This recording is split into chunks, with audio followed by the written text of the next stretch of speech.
Greetings, folks, and welcome back to Season 2 of Last Voyage of the Whiskers. I am super excited to have everyone back for a second season, as we've got lots more stories and stuff and things and trauma to induce in our cast and such. So I don't want to take too much time up away from the story today, so let's go ahead and go around and meet our cast. As always, if there are weird things happening with the audio or other things that I might not be realizing as I try to follow things on 15 different open windows, please let us know in the chat, and hopefully one of the cast members will kick me under the table virtually so that I can get things corrected. But without further ado, let's start meeting our cast and their characters. We will start off with Kuma. Hi, hello, yes, I'm Kuma, and I am playing Kato, the brass dragonborn cleric of our crew. Next up, we have Bird. Hey, I am Bird. Sorry, I got distracted by a puppy alert. I am going to be playing Baldur the Wanderer, our Loxodon Storm Sorcerer. Next up is Meta. Hi, everyone. I am Meta. I'm going to be playing Queta, the Eldritch Knight Dwarven Fighter. Yes, that's me. There you go. Next up, we have Grant. You are muted. Thank you. Sorry about that. And good evening, everybody. I'm Grant, and I'm going to be playing Halron, our Drow Druid. Next up is our good friend Ace. Hi, I'm Ace. I play the apparently sighing boy, Duron. And I'm getting invaded by a puppy. Oh, that's okay. We always allow puppy invasions. And last but not least, we have Soul. Hey everybody, I'm going to be playing Otrek, the Lizard Folk Artificer. Our scaly sausage. Our scaly sausage. Hi, and I am Tall Squall. I am your DM and host for our sessions out here today and for the rest of the season as we continue off with our Voyage of the Whiskers. For those of you who have not joined us on the channel before, we do run it 100% for charity. You can see the link down below to Satchel's Last Resort. For those of you who know me on social media, you'll know my puppy, Miss Lunar, who came from there. They are a wonderful last chance rescue organization here in Florida, and you can follow the link right to their page, right to their donations. They are a 501c. They will send you receipts and all the things for your taxes because, dear Lord, it's that time of year again. And please do, if you're able to, donate. They're who I donated to for the Betty White Challenge. I hope other people participated in that as well, as keeping our furry friends safe and well and rescued is always a great thing. I know everyone kind of wants to take a deep breath for jumping back into this because we kind of left at the end of like traumatizing moments, but I kind of think it might be time for us to do a little recap and jump back in to our story. So, last season on the last voyage of the Whiskers, the legendary captain of the Whiskers, Brianna Brightbangs, assembled our crew together from her past sailings and some of her current crew, and after laying up the ship for almost a year to prepare, she wanted them all to join her on her last and greatest voyage, a big sort of farewell finale cruise, as this ship had plied the waters of the Ceradan Sea, bringing back wonders from all across this large inland sea, founding ports, exploring the world, mapping the new regions from Port Ceradan. After 6 centuries of doing this, she finally was going to sort of hang up her hat and take a sail off into the sunset, but wanted one last voyage. Upon the closing night of her big finale tour of the Whiskers exposition, she brought the group together to get ready to set sail the next morning, but unbeknownst to all of them, she didn't set sail out of port. Apparently a friend of hers, the great primordial ancient brass dragon Jin Sarat, keeper of Shimmering Grove, a sort of legendary dragon of lore, flew down and picked the ship up out of the water, and instead of sailing away, flew them out over Port Ceridan across the mountains to go be the first Dwarven ship to sail the waters of the Cerulean Sea. Flying over the mountains, our party encountered the denizens of a corrupted lesser dragon, a shadow-corrupted demon-touched, who attacked their ship. And after vanquishing them, after a few close calls of lizards, sausages, almost getting thrown overboard. Almost. Well, thrown overboard and rescued. They did vanquish their foes by breaking the enthrallment on some of the denizens, and then went exploring into the nest of this beast. There they found this great sort of glass sculpture, lightning captured in glass, where our good friend Queda found a belt that seemed to be calling out to her. A belt that turned out to have something sentient, something divine within it that then haunted Queda, and still to this day haunts Queda, tempting her to potentially put it on or do something maybe more nefarious with it. During this time, we met some of our other crew members, most notably our good friend Cato, his cabin boy, a young dwarf named Fitz, who was the great-great-great-grandnephew of Biriana Brightbangs. After dealing with Fitz's sort of clumsy ministrations over 2 or 3 days, Cato then did discover that Fitz was somewhat of a savant, that he would often read to himself in his head, that anything that he saw of the written word on page was sort of locked indelibly in his memory, and potentially some of the reason why maybe some other simpler tasks, like how Cato took his tea, seemed to slip his mind, or how exactly to hang up his finery that he brought with him on this voyage in his massive prestidigitation wardrobe and clawfoot tub. They finally did make it across the mountains, landed in the beautiful expanse of the crystal blue Cerulean Sea, and Biriana told them what the true mission was. Not just a sailabout, so to speak, but to try to venture through a portal. A portal that had brought Baldir, the Wanderer, to this world from another world entirely, located somewhere to the far south. She believed that the key to opening this portal was a shard of the sky that Duran had dreamed about, that had crashed into the Cerulean Sea when a great original first dragon pierced the sky to arrive here on Valknor. They started a search pattern, sailing across the Cerulean Sea, but it wasn't long before they were discovered by Duran's patron, another primordial dragon, vast in its size.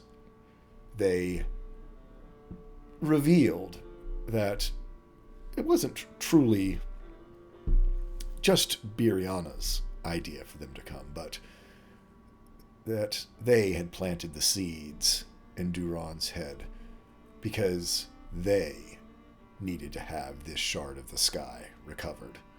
It had been stolen from them by another primordial. Lots of dragons in this. Another primordial dragon, the Verdant Shadow, who happens to be the creator of lizard folk and our good friend Otrek the Artificer, another crew member. The tangled weave of dragon machinations seem to catch up our crew and the ship, and they were sent upon their way, but not before Shimandala, Duran's patron, kidnapped Fitz as a piece of collateral, so that if they did in fact find this shard of the sky, that they would not double cross them, and sail away through this portal, but that they would return their property to them. Upon sailing southward under our good friend Duran's direction by a arcane pool upon his soul, and Halran, our drow druid of the stars navigations, they made their way to this corrupted, living, vile reef, where they got to do an underwater level and swim down into this corrupted depths, cave diving down into the murky waters, where they encountered one of the more fierce creatures that they have encountered to date. A corrupted shark that, over the course of the battle, knocked Kato unconscious, infected Duran with a cursed disease, death made living as described by Otrek, also infected Halran, and nearly swallowed and digested Otrek as well. Barely escaping with their lives, getting the contagion somewhat under control, they continued onward until they recovered this sky shard from a deep, devious trap where a giant angler-type fish nearly swallowed them whole, but the quick thinking of Kato and a well-prepared word of recall teleported them back to the ship, back to Kato's quarters, where they landed with a wet plop. Immediately having encountered some of the effects of this sky shard, Duran covered it with his cloak, and it is there, in Kato's room, late mid-morning, with that wet splash. The crew arrives, this glyph-colored shard sort of pulsing with corrupted cosmic energy. Duran throws his cloak over top of it. The crystalline sort of clunk, discordant clunk as it hits the wood of the ship's deck, still ringing in the air.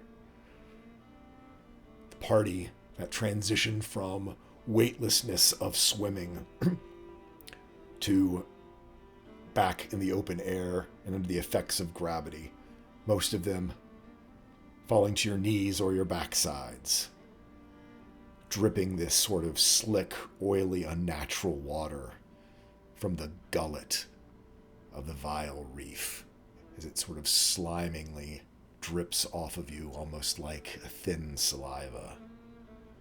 Now coughing it out of your lungs as you had been breathing it for the last 3 to 4 hours. In these first few seconds after having arrived, after this harrowing battle, both with creature and disease, let's go around the table. Let's have everyone take a moment.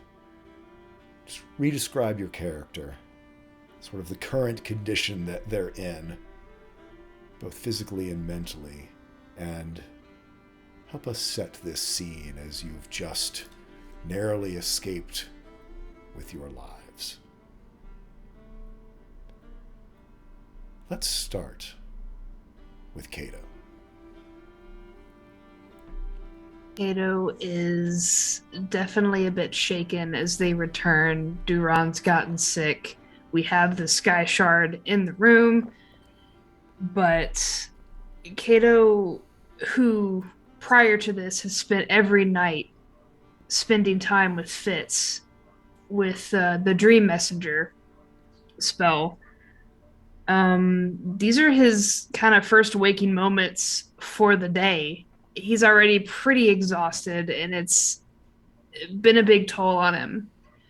So he's already kind of shaken. He's not the bravest individual. So as soon as they return, he's fallen on his rear, scurrying back just to have his back against something, just to feel some sort of structure now that they're truly back.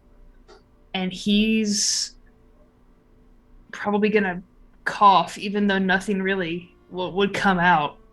This sensation of just having everything that happened to them and just being submerged for so long, he's kind of just in shock. He's never been a man of action, so he's very much in shock, just trying to soak in what he can. Let's go next to Baldir. Yeah, Baldir pops back and I think is probably taken off balance a little bit by the sudden change of momentum, change of placement. I think he falls to a knee before kind of succumbing to that disorientation, and his massive elephantine form just falling over, and he just full on splays laying on his back. His really like bright, vibrant burnt orange and royal blue robes and scarves and sashes are covered with this disgusting water. And although none of it really seeped into his lungs per se, I think he does have a moment of realization, and suddenly his trunk just like kind of shoots straight up as it becomes like a wreck, and just like Triple H shoots this disgusting water out of it in the spray. Just probably not intending to make a huge mess, but just this like, oh God, like, awful reaction. And he's catching his breath a little bit. You know, this is probably the hardest he's ever had it out here. I mean, he was stuck for months in a boat, lost at sea, but I don't think he's ever had something quite as harrowing as what they just experienced. And so his mind is racing, and he's trying to just like latch on to like a thought to try to center himself. And the only thing that can really like come through in all of this chaos is just a basic fact that he's known since the last time he was stuck at sea. He's known for years. Gods, I hate fish.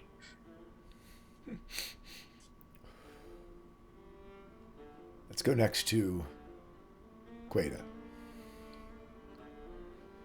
All right. So up until that point in that reef, Queda had actually been doing pretty well for herself. She's had a few injuries here and there, but for the most part, she was able to like move around just fine and help everyone out, especially considering she had support in the form of the spells of freedom of movement and the haste that was thrown on her. So she was feeling really great in that water, if only because she was able to move around more than really she ever has before. But as they are recalled back into Kato's room, this incredibly, like almost outstandingly plain, if you could call it that, looking dwarf, if not for the fact that she's maybe a little bit taller than the average dwarf might be, in her like plain clothes, hair wrapped in a bun. She lands kind of on her feet and is feeling ready to just move and see if everyone else is okay. Curious, Otrek, would you still be concentrating on haste, or would that just be like gone? After a teleportation back to a safe place, Otrek would probably hiss, sputter water, and drop concentration with a quickness. Magical stuff, especially as an artificer, is a one part mental energy, one part maintaining mechanisms. and that maritime munitions just aren't there. Perfect. So she would be like ready to just like jump to her feet to help everyone. She would go to hop and then she'd probably flop forward on her face. Right. Because they're back out of water, they're back in the open air. Gravity, her great friend Gravity is back, and she is now hit with just this wave of lethargy. And she thinks to herself, oh, I guess we're back safe. And she's like trying to reach for all of her stuff, like her hammers, her daggers that she had been using throughout the swim, and she can barely bring herself to lift her arms up just because of the sudden force of gravity and the tiredness that she feels now that haste is gone. So she's just like straining to feebly like try and clutch back onto all of her stuff, and she can barely bring herself to do it. Okay. How about you, Halran? So upon teleporting back with everybody, Hauron's really just reeling at this point. The eyes that over the years he adapted to be more used to the light were wide open underwater. Now we're back in the sun, and that's always been shocking for Hauron. And at the same time, for 10, 15, 20 minutes, he was holding this spell ready to cast it at all the eels that were following the party, and then at whatever it was that came up out of the deep. And so when he first lands back in the room and stumbles and falls, he's this close to just letting the spell off anyway to push everything away and get some space, because they've been so, now he's in this tiny little room. But thankfully, he just lets the primal magic go, and as he's getting ready to take that deep breath, is poked in the cheek by the spine that's growing out of his shoulder, and has a hard time relaxing after that. We're going to jump to Otrek and then let Duron be last. Sure. So Otrek would be, I dare say, probably less bothered by this than most people, being a maritime lizard that he is, a marine scaly boy, a sausage of the sea, shall we say. He would probably drop to all fours and scuttle a bit while hissing in probably alarm, just on a very primeval level, that lizard brain kicking in very strong, before he would straighten up, stand up, loose some of the slime off of himself, and look around.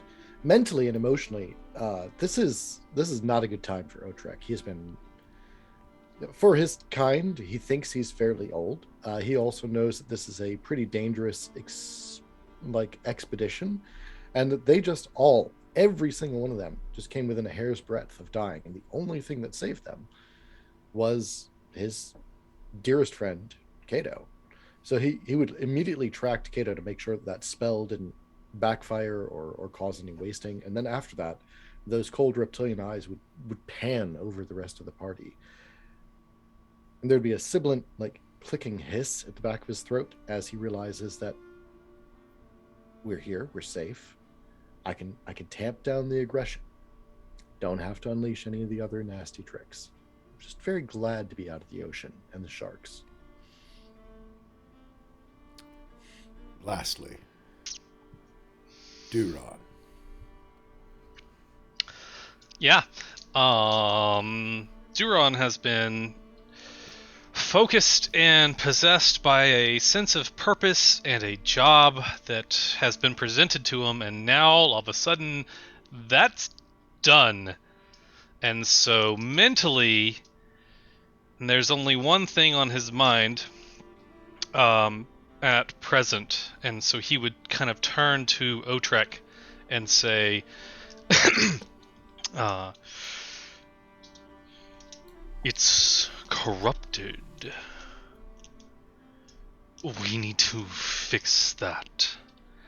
And without even like making eye contact with anyone else, Duron dimension doors back to his room, and he kind of pieces out, because having touched that shard, feeling those spiky protrusions coming through him, the only thing he wants right now is to go to sleep.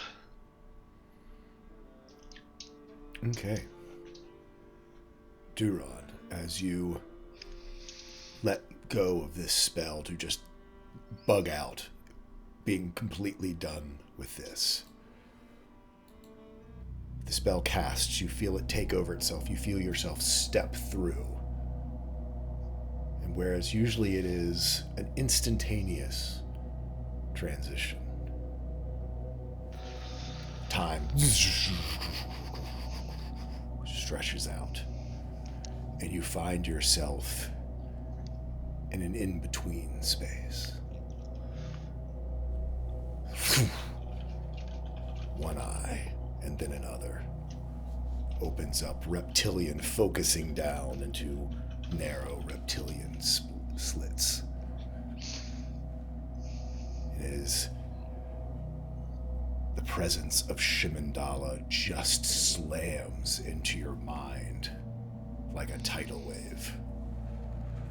Bring what is mine to Volkulran, and I will return what is yours. And the eyes just wink out and pull away, and whoosh, you find yourself slammed back into reality, into your room, almost questioning whether that strange moment even happened. Do I know what that place is? You've not heard that before, but there is, immediately upon arriving in your room, it's almost like a barbed hook through your nervous system, sort of through the heart of your magic, pulling you to the south.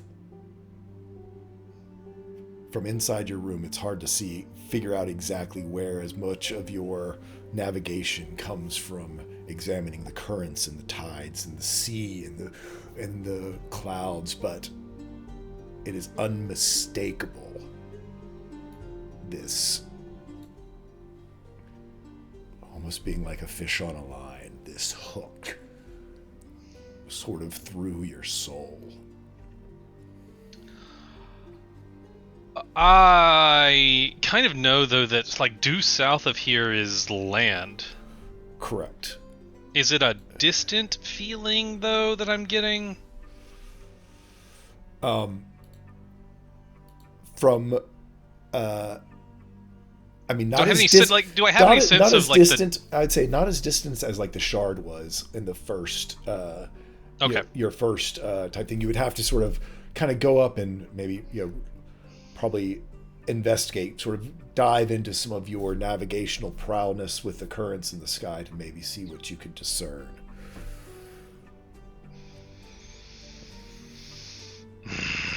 This bargain is not what I had hoped it would be.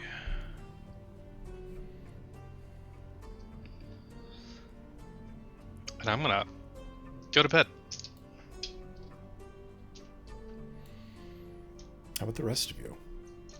You see Duron bug out, his cloak on the floor, you all being aware of what lies beneath.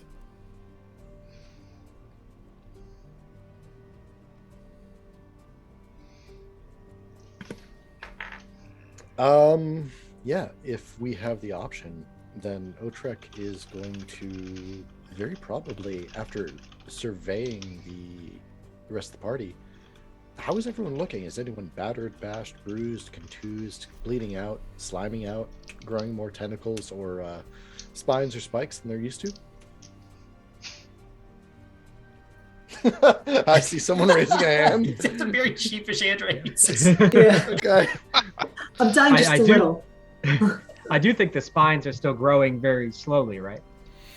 They are at this point between the ointment and the greater restoration. They have stopped growing, but they have not dissolved at this point. They seem to be. Hopefully, they will, break off, become brittle, but they don't seem to be in sort of an active state that you are aware of. Duran, I should have asked. Do you speak Draconic? I assume you do. Yeah, of course I do. You can do me a flat intelligence, or if you're proficient in history, check on that.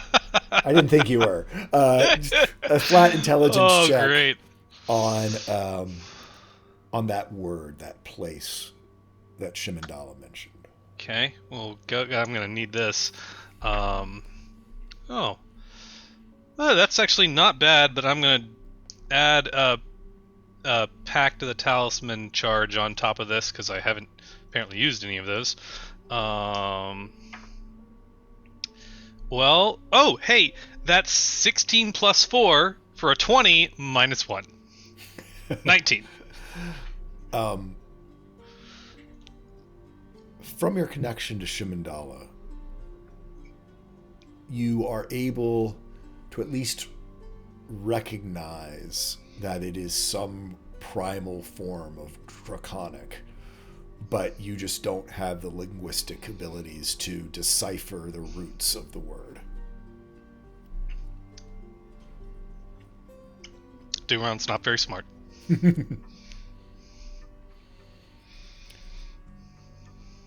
So, yes, back to the party.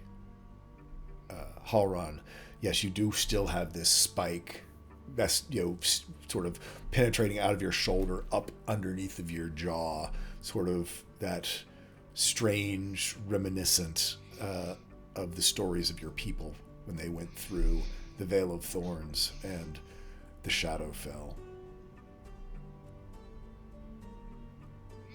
But for Otrek's purposes, they're not growing any further, so. Correct. I would still be concerned, and I would want to take them back to the laboratory.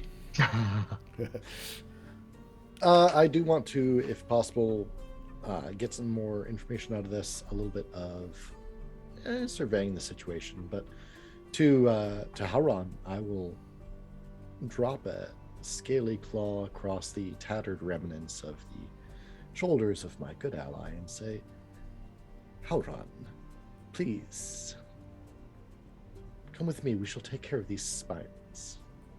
Is anyone else showing any protrusions, spines, tentacles, thorns, barbs? I have a question. I have an answer. Not for you, for Squall. Okay, I mean, I might have an answer anyways. It's probably not right. Duran was like the worst of the worst with these things. And I didn't even think that those things would still be attached to him. They are... Physically, am I like just a porcupine? You are kind of porcupined right now. I mean, I think certainly compared to the pain of them growing, and as we described it, almost like ripping fingernails and toenails off of you as they poked and dislodged your scales, it could have slipped your mind, but certainly upon laying down, becoming comfortable enough to sleep could prove problematic. Alright, okay, there are a couple things I'm going to do. This is dumb. If I grabbed one and pulled on it, what do I feel?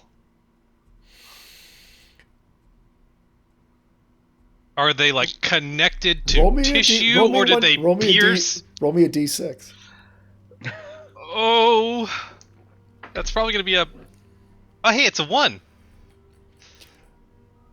You only slice into your hand a little bit when you try to actually pull on it, because they are very sharp still. Okay. You only take 1 hit point of damage.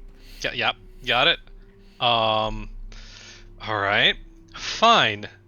Then I'm going to use my last spell slot and summon the claw and use the claw to pull on it Okay. instead. You can do that. Roll me a Constitution saving throw as the claw. Oh, but I have... Okay. I'm good at these. Where's my D4?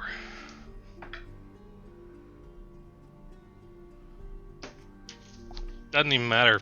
It's a 3 plus... Oh, wait. Yep, 3 plus 4. Sure, we'll try to get it above 10. 10. It's 10 total.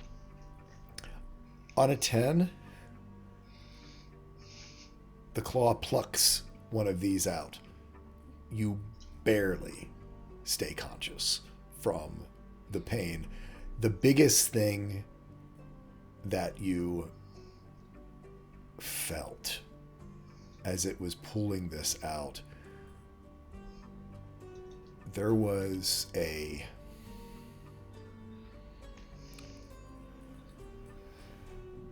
skeletal scream that racked through your body, as though this has gotten into the very marrow of your bones.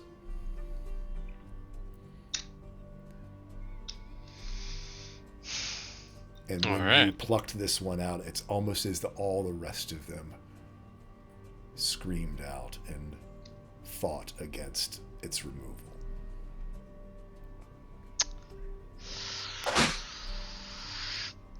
Y'all might have heard that. Just a little bit. I have. Did you scream?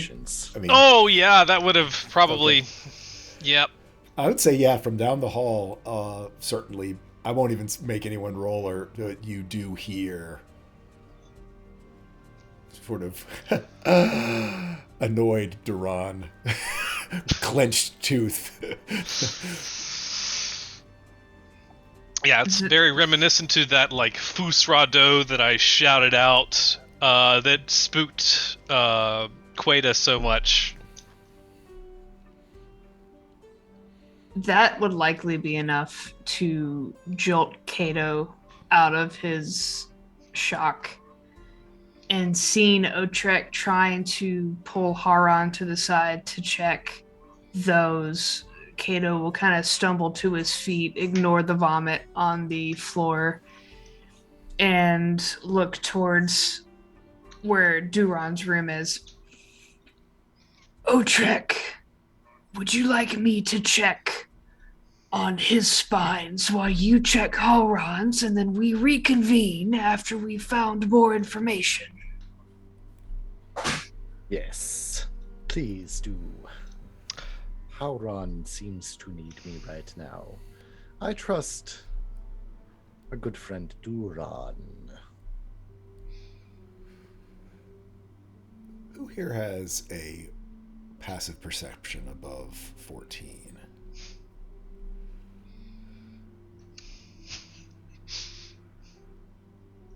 Give me a moment to check. I have to. Not above, I meet.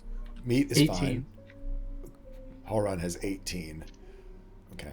Let me see. Jesus. Let me see. Passive. Wisdom casting. Of course. Must be nice. Passive perception Yes. above 14. Above 14. Got it. Cool. With an 18, I think it's going to become... I think that it's going to be Halron. And I think it's because of where your mind is at. Thinking about your ancestors, these spikes, the thorn weavers, the blood cloaks, the drow honor guards, and ceremonial druids of your people. When you notice from the ceiling, through between the boards of the ceiling, a drop of blood.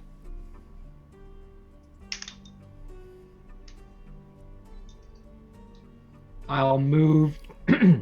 I'll move to wherever I saw it land, confirm that that's what it is, and say to everybody else in the room, looking around, still pretty wild at this point, not as composed as Hauron often is, and say, it's blood.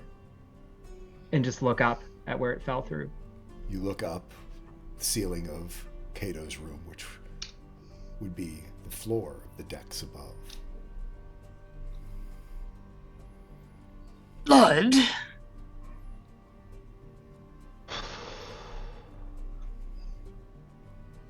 That's not a good sign. Kato's gonna stumble forward, and instead of moving to Duron first, he's gonna try to see what's up top. Yeah, Baldier's tailing right behind you. Until I pass out, I'm keep on plucking these spines out of me. Ooh. I am Mook. nothing if not Well, I'll come revive stubborn. your unconscious body eventually. Yeah. He's gonna have to learn to stop picking at them, otherwise they're never gonna get better. So you can just, in your spare time, you can roll Constitution save, so you get one below a 10, and that's when you pass out. Tell me how many. You can tell me later how many you get out. The rest of you, I need a marching order as you run up on deck. I guess I said me first. Yeah. I mean, if you prefer not to, I was waiting to see if there's any further conversation. Baldier would happily charge forth, I think this might be one of the only times that Kato would have been the first to go into Sweet. something, because he wouldn't have thought about it if somebody was, one of his friends was hurt. Okay. right behind you then. You burst out. Kato, you burst out onto deck. And there are the telltale signs of battle. Oh my. There are the broken corpses of a nearly dozen spine-covered, crab-like creatures littered across the deck. About foot to 18 inches across, with the same spines that you saw growing from your friends Duron and Hauran. You see Lars, the ballista master, and Nairal, the chef, both sporting fresh wounds, moving from corpse to corpse with torches, burning this black ooze that is coming off of these crabs from between the spines, those pseudopod organisms that you all had seen, trying to stop them from spread across the deck. Across from you, you see Biriana sitting slumped on the stairs up to the forecastle, the look of defeat in her eyes. Before you see the still and prone forms of Kareth Jadefist and Edgar Coldshell, whose bodies have been ravaged and torn apart by those telltale black spikes of reef spine corruption.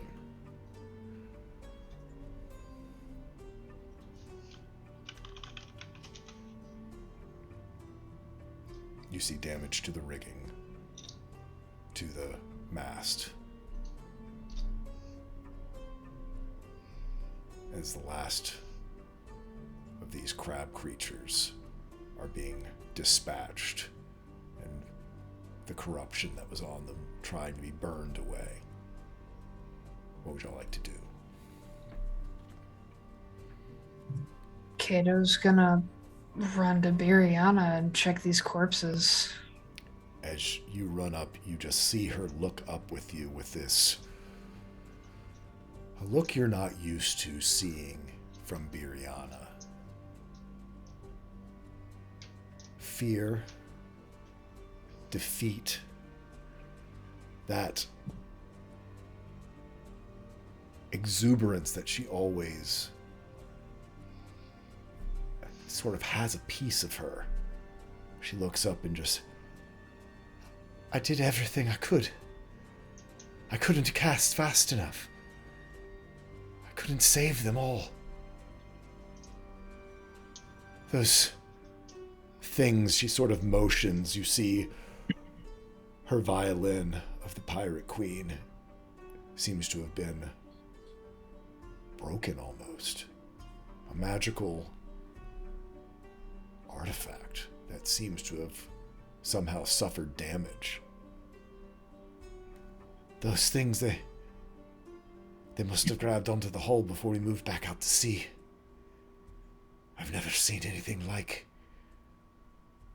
what took over them. I nearly lost Lars as well. It only took seconds before they were gone. Otrek will literally tear open one of his bandoliers, and a spill of gems will come into his hand, and he will snap and snarl at Bariana. How long? I'm trying to find out how long these characters have been dead. It took them at the beginning of the battle. We've been fighting for at least... And Biriana being familiar with healing magic. Mm-hmm. We fought for nearly 5 minutes before this all. With a snarl, I'll just cast the stones behind me. Otrek, what did you have?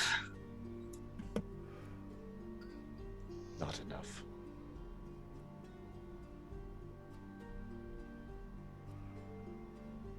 Give me 1 second to look through my stuff. I think I have enough. It's not a material component problem. It's a time problem. 1 minute on Revivify. I have more than that. Yeah. Nice. That's right. Balder Cleric shit. Sorry, just give me 1 second. I'm getting used to all my cleric-y stuff again.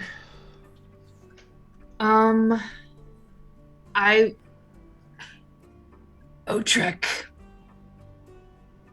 I ask again, how much do you have?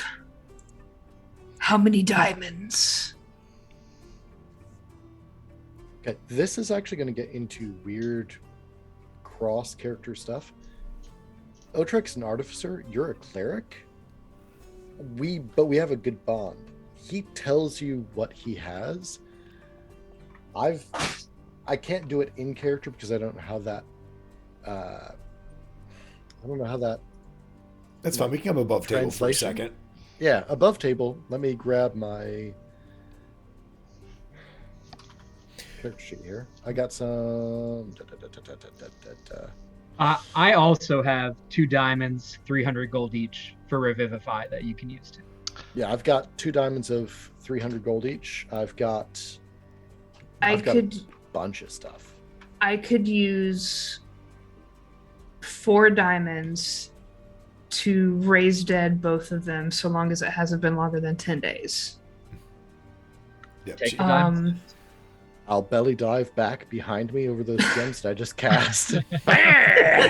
So, as Biriana sees you preparing and the intensity in your eyes, she grabs onto your wrist. Do you know how to cure them first? I've already tried that. I brought them back and it killed them all over again. Can I check and see if this is a curse? It is the same disease that you feel that you...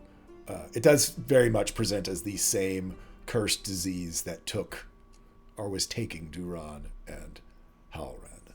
So, as a reminder, again, above table, it took a greater restoration, basically, and a lesser restoration, the second one being in the form of the ointment, to first stop the disease, and then it would take a raise dead on top of that. So I have a remove curse. How helpful would that be in this regard? Or would I still need to... You would still need greater restoration on top of remove curse, which also costs, like 100 gold of diamond dust or something like that? Remove Also- curse is instantaneous. Greater resto is. So yeah, remove curse is actually the more efficient way than a greater Yeah. restoration. So remove curse absolutely works. I think we've got it. Yeah, I think Oh we got yeah, it. remove curse and then lesser restoration would do it. I've got Well- 3 more doses of Kyotin's ointment. Remove curse would work for Halran and Duran. We've already been Yeah, we're good. cleansed. Yeah, you greater restored them. Basically, what I'm Okay. saying, if you want to resurrect these 2 crew members, you need to remove the curse, cure the disease, and then raise dead them. Okay, I And can then do they'll that. still be spiky like we are, but they won't kill them again. But yeah, it won't basically immediately kill Maybe. them again. Well, Okay. fingers crossed. Yeah. Kato with a shaky hand will reach forward with his he'll take kind of his gloves off and press a hand against the closest body to him and attempt to remove curse. Okay. As you reach down, there is that. I don't know how to describe it other than the thing moment. As it's almost like these spikes try to impale your hand. Do me dexterity saving throw so you don't get stuck. 17, you are able to maneuver around them. It's almost as though you're cleric. Listen, I'm a professional coward. You I know are- how to scurry very quickly. Yeah, you know how to pull your hand back. So yes, you're able to sort of avoid and then able to get in and touch what seems to be uncorrupted flesh. And as you do, you can sort of see the writhing of these spikes stop. They still have sort of a slow growth to them, but it's not that aggressive flavor that you had witnessed on Duran and Halran when you cured them. Do the same to the other body. You have advantage on this dexterity save because you're expecting it.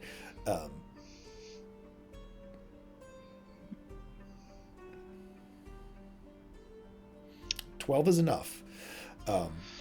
And so you are able to touch it. One almost gets you, but being a professional coward, you are able to get in there and remove the curse on them as well. Please mark off the material components if there are any. I forget. Yeah, I was gonna say remove curse. It's one of those. It's great to have prepared because it's not as expensive as the other. So, yeah, before we didn't know what it was when you did Greater Restore. So, how do you all want to take care of the disease? Otrek will slide in on scaly knees and begin salving wounds with a sea kelp preparation of Kyotin's ointment. Okay. And very similar as you saw these spikes that were sort of black and almost sort of oily in their sort of slick coating seem to almost dry up and become more of a sort of gray tone, almost look like stone spikes, whereas before they looked more like a living spike as you apply this ointment and sort of force, as we had talked before, force a little bit sort of down their throats. It's that weird placing things under the tongues of the dead. Okay, yep. Gonna go ahead and mark that off my sheet here. Where is it? There it is.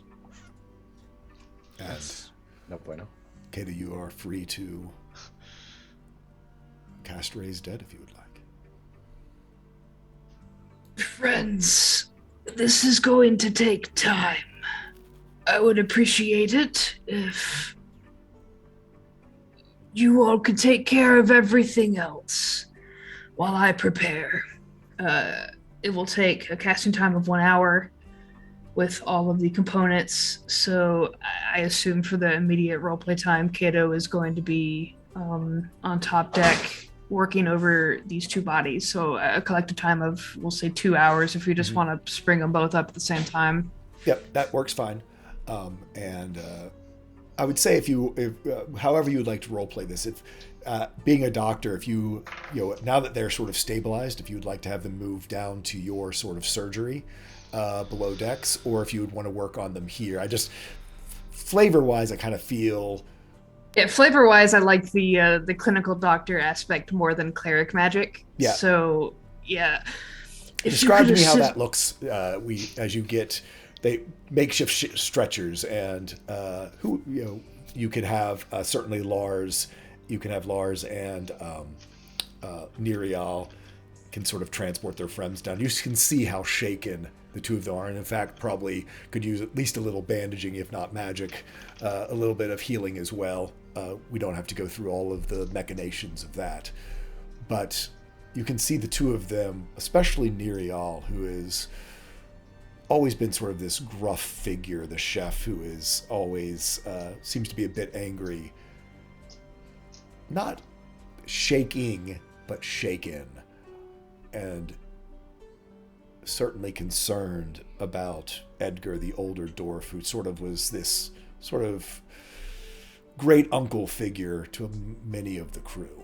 And they take them down to your surgery where you prepare to go to work. I would love if you'd like to describe what your raised dead as a clinician looks like. Excellent. Cato will wash his hands and don his sterile as can be garb in this particular scenario and setting. Maybe step out of the prestidigitation cabinet with fresh, clean nonsense happening. He will take the clinical approach and make sure that he can close these wounds that have, or these gaping holes that have been opened, because at that point we can seal their bodies and try to bring everything back. But unless they're not leaking, it's not really going to do any good. So he's going to work on suturing this back together, making sure that no vital organs had been pierced. If they were, it's a little bit longer. Maybe that's why it takes an hour on each one to make sure that everything is pieced back together. Sealing, even with maybe a little bit of extra magic just to help try to skin graft, even just to make sure everything is closed back up efficiently. And it's there where he takes the components and kind of crushes them down as best he can with magic to fuel the spell. Each body is prepared and each body is sewn back. It's a functioning unit if it had the magic to kickstart it back. So he's going to use these components, splitting them between the two, getting the above table, we'll kind of split it to where we have the 100 for the greater restos later from each bit, so that way they can have their stuff back.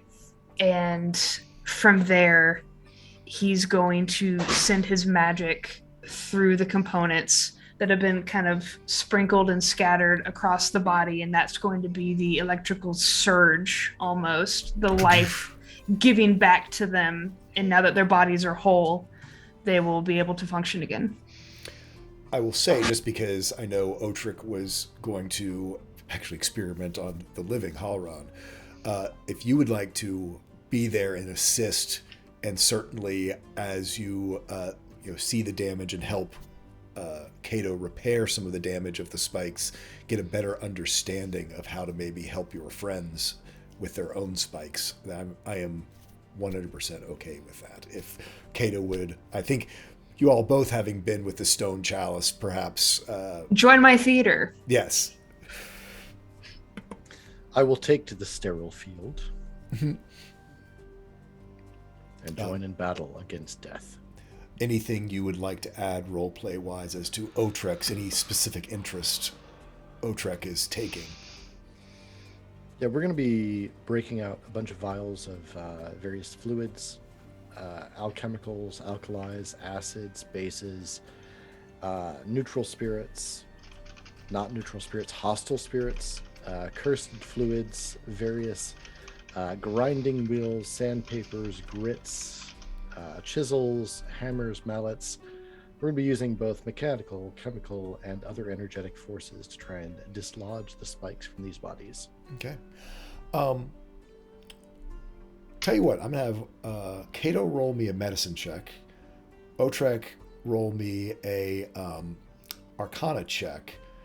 And just to see how much information you get about these spikes and the sort of visible scars, these spikes that are kind of like the remnants of this disease. Wham! Golly, gotta love those bonuses. God, I'm so jealous.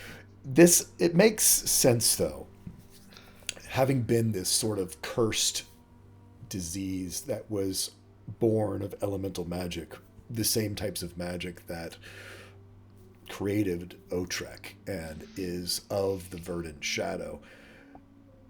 Kato, it is not. These are so unnatural and so foreign in their shape and function and how they are manifesting. Also, with your concentration on restoring these bodies, as you see Otrek go to work, your trusted friend from the Stone Chalice as well, you sort of defer the spikes to him. And with a 30, these spikes, what remains of them is almost bone, but sort of a hardened bone. Bone of the person that has been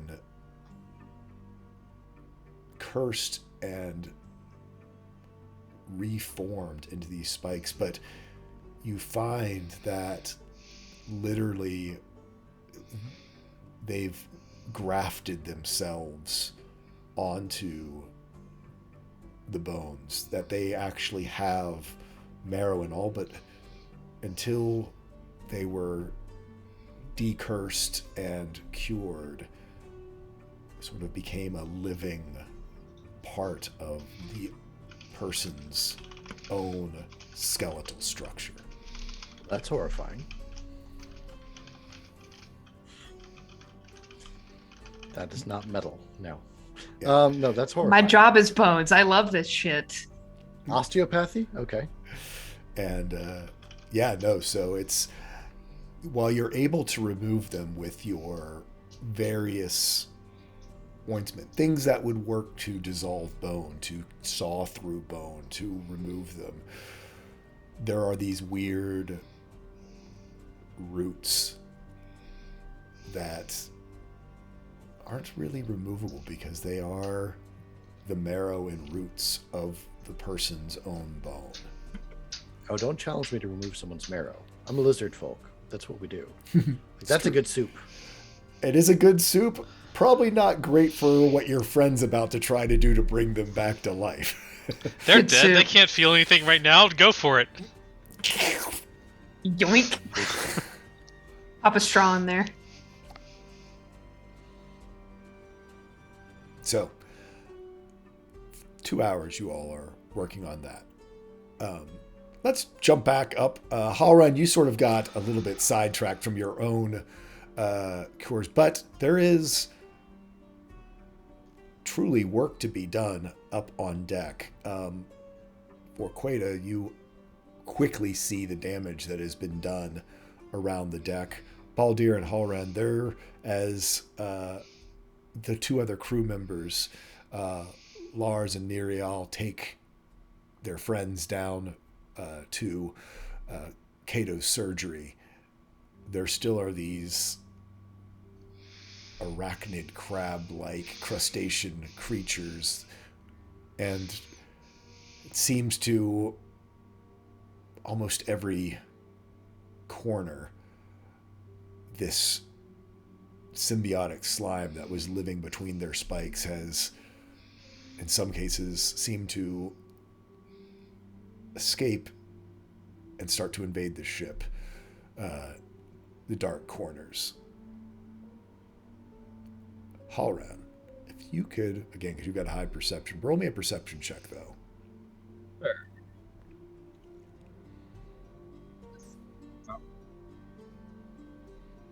Oh, sorry. I disabled the plugin. I'm just gonna roll 20, and then I'll fix that in a second. No worries.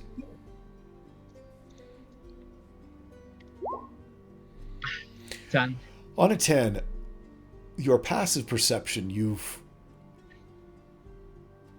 caught from the corner of your eye just how, while in some cases, this slime that you all had witnessed sort of crawling between the spikes, living on the surface of the reef,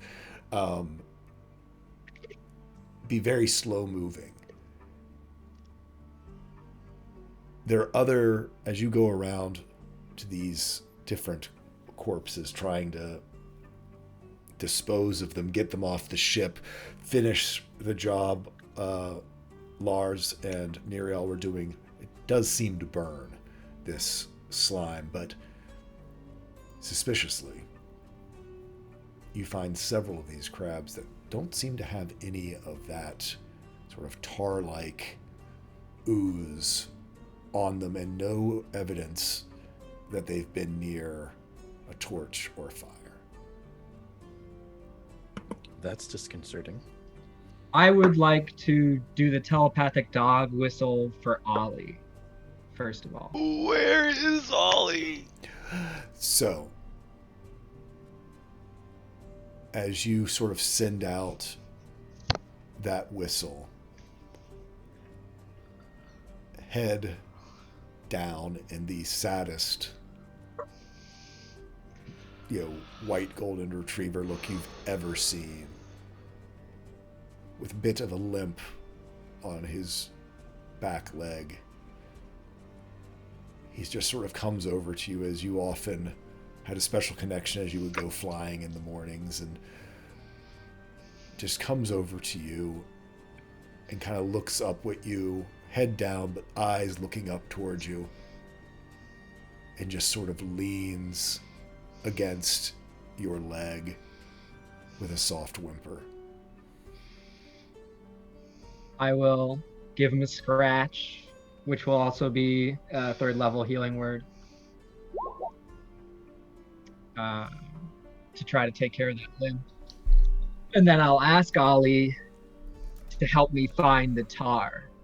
I don't think it would take too much to walk between a couple of the crabs, show him what's wrong, and maybe he can smell. Very good call. So yeah, because he's got some nose, and also being a celestial,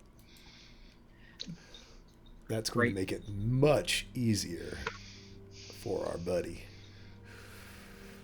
I gotta find a sheet. There's Ollie.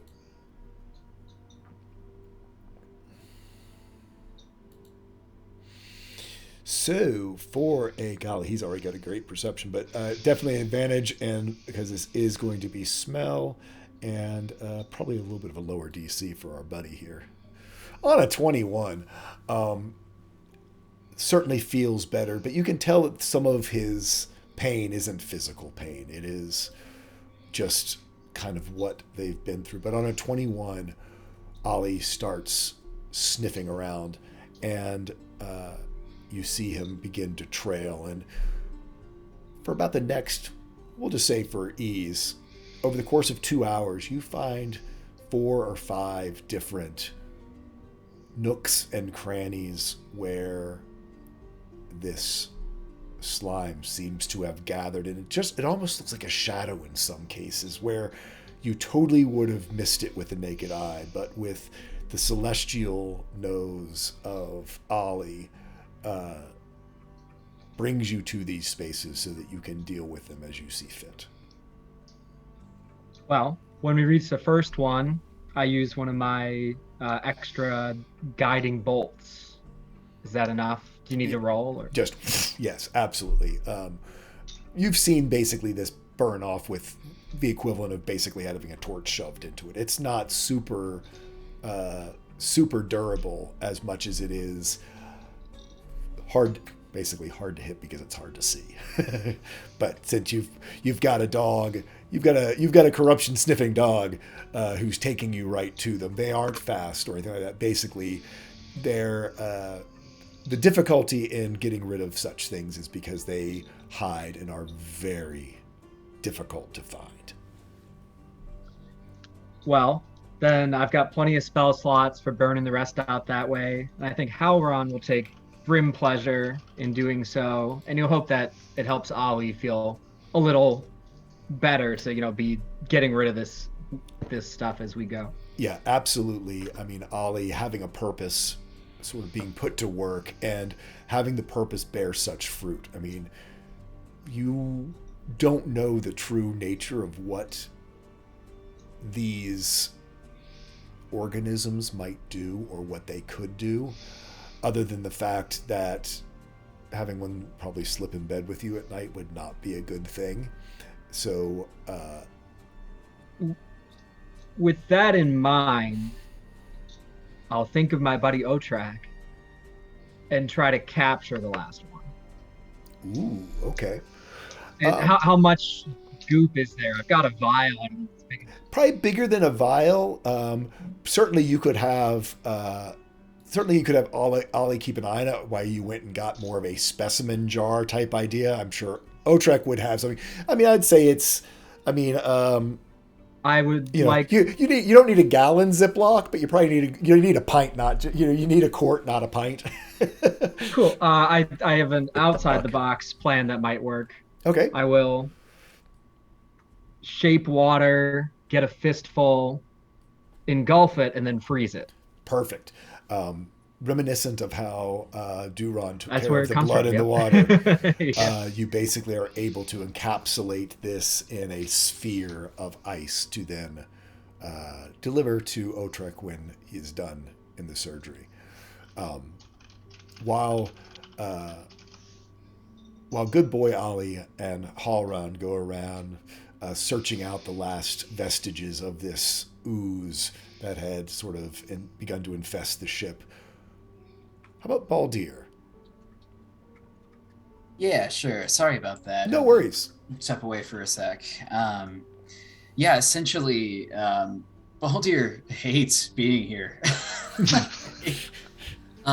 So you mentioned that there was still quite a bit of mess, quite a bit of damage Yes. throughout the ship. I mean, priority number one, as kind of the navigator, the propeller of this ship, he's going to do whatever he can. He's not near as skilled as Queda in terms of repairs or anything, but he wants to do anything he can with his mending, with his knowledge, with what he can do to get the ship ready to go again, because the second he's got that permission from either Halron pointing him where they need to be, or Duron if there's any more revelations on where exactly we should go, or if Viriana just says beat feet, like he is ready to basically use the remains of his power for the day to get them as far away from this terrible area as possible. Okay. So you are, I think the biggest thing at this point is getting these, because you know how much you like fish, getting these in seafood, these, crustaceans, these crabs, these sort of large sort of snow crab, king crab looking corrupted corpses that, as you look around finding, there's, parts is parts, and they, when they get hit with hammers and other things, they do spread. You do find, legs and antenna and just pieces of it. And in that anger of just sort of rage swabbing the deck to get this stuff off of here, you certainly can use your time to help do that, with the idea that as soon as it's time, as soon as you got a direction, you, as you say, being the propeller of the ship, can get things going where you all need to go. Queda, how about you? I'm really sorry. I should have mentioned this before. Queda would not have walked up with them immediately. Okay. So as I understand it, the shard is still in the room. Shard is sitting in the room, basically underneath of Duron's cloak. And the last thing Duron said before teleporting to his room was that it was corrupted, right? Correct. Okay.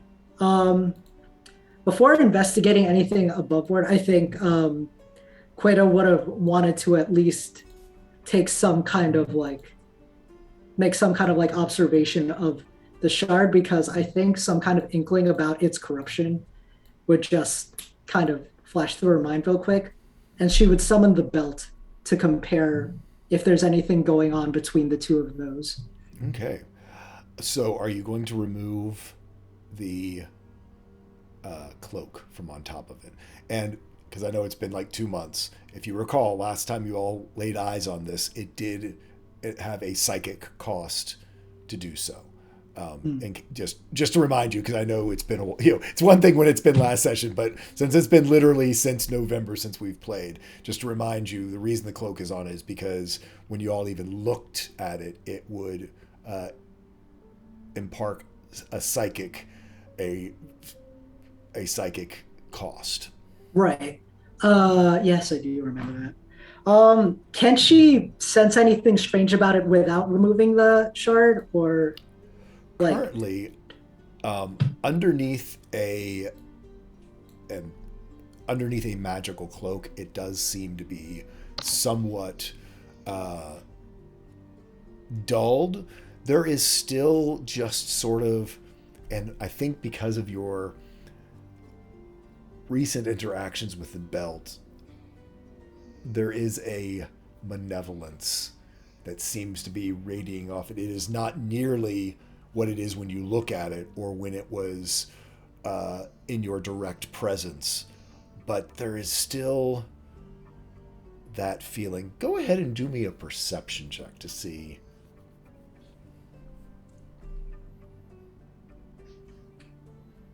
I'd even let you do an insight check if you would like to go that way. I'll do insight, yeah.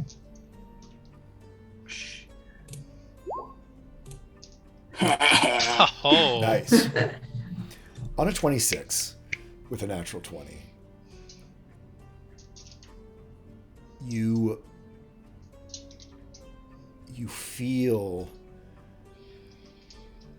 it's almost like a pulsing heartbeat. It is not in an organic sense, but just in this rhythmic boom, boom, boom, sort of thrumming of power. And it's more tingling off of sort of your arcane abilities, your being an eldritch knight. It's vibrating in that part of sort of your psyche. But on that insight and perception,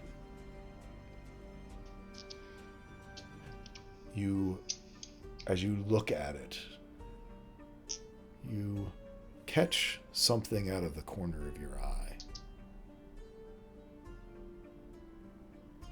You know about it because it's something you brought this morning, as you had been doing recently, every morning for Cato, knowing he had been up all night, as you brought in some breakfast.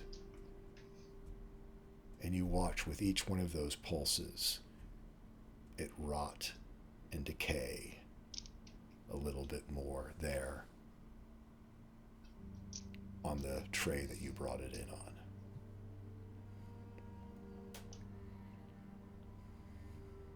So it's fair to say that it's like causing like the life around it, or just like the matter around it.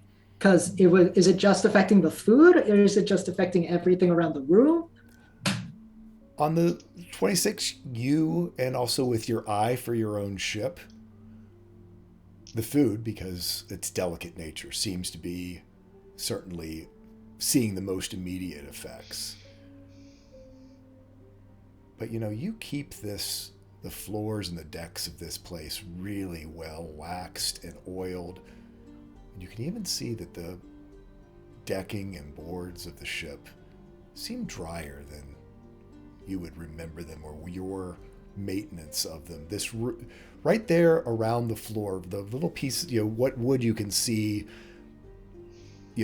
from out, the cloak covers some of the wood around it, but even just some of the wood around it seems awfully dry. And you keep, especially Cato's quarters after what he's been through for the last 2 weeks, trying to stay in touch with and calm Fitz. You've pretty much kept Cato's room immaculate, and you would have noticed that floor before today drying out and not being oiled and as well kept as you're used to. Alrighty then. Queta would love to address that now, but there is blood coming down from the ceiling. So I think her first order of business would probably be to cast Unseen Servant, and just have it tell it to guard this. Okay. Nothing can touch this. She makes sure that it's like rested, sitting down, and just like keeping track of everything going on in the room right now. Okay. With that, she is going to quickly. Actually, am I moving like 60 feet away from this if I go up deck? Because I think that just dispels the Unseen Servant. Yeah, it would. Shit. Oh well, I tried. It was a good thought. Yeah. So, well, yeah, I cast it. It's fine. She'll be. I think at this point, if she would have been waiting long enough, that she would have run into Cato and the crew members bringing down the corpses. Even maybe Haran and Ollie looking around for the crabs, and she would be going up deck thinking, "Oh no, what is happening?" And when she gets above deck, she would kind of just take stock of all of the damage around her. Obviously, the damage to the ship would be like pretty bad, and she would like have it in her mind, okay, this, Cato's room, all of that needs to be, that can be patched up, no problem. But the corpses, the crabs, is it spikes and ooze? Yeah. All around? Yep. Like, I think she would. Yeah. You see Baldir rage tossing these things, swabbing them over, using any cantrips that you might have that would take care of it, of just getting this corruption off the ship. Since you did ask Biriana to pull further away, you are not, you're no longer like on the perimeter. You're as far away as you were when you first saw the corrupted reef this morning. So you believe you are out of any immediate danger of another wave of like these crustaceans or something. But unfortunately, something when you did pull in closer got itself attached to the ship and attacked after you all left. But yeah, still, certainly seeing Ollie and Haran clearing corruption for these next 2 hours while the Raise Dead spell is happening. And these ooze puddles are being taken care of, and you could certainly in that time also begin to sort of like repair rigging and some of the other parts of the ship that were damaged during the battle. Right. I think she would quickly just go up to Biriana and just say, "What happened?" They came over the sides, all at once. We thought we were ready, but we didn't know. We had no idea. We had no idea that even their touch would be so deadly, and even the dead ones, that ooze, whatever it splashes on it infects.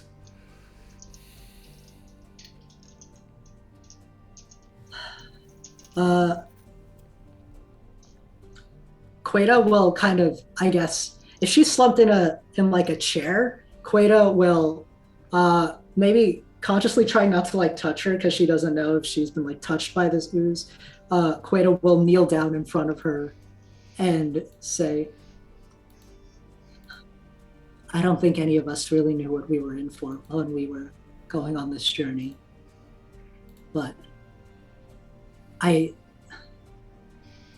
don't think we can beat each other up too much over something that really none of us could foresee.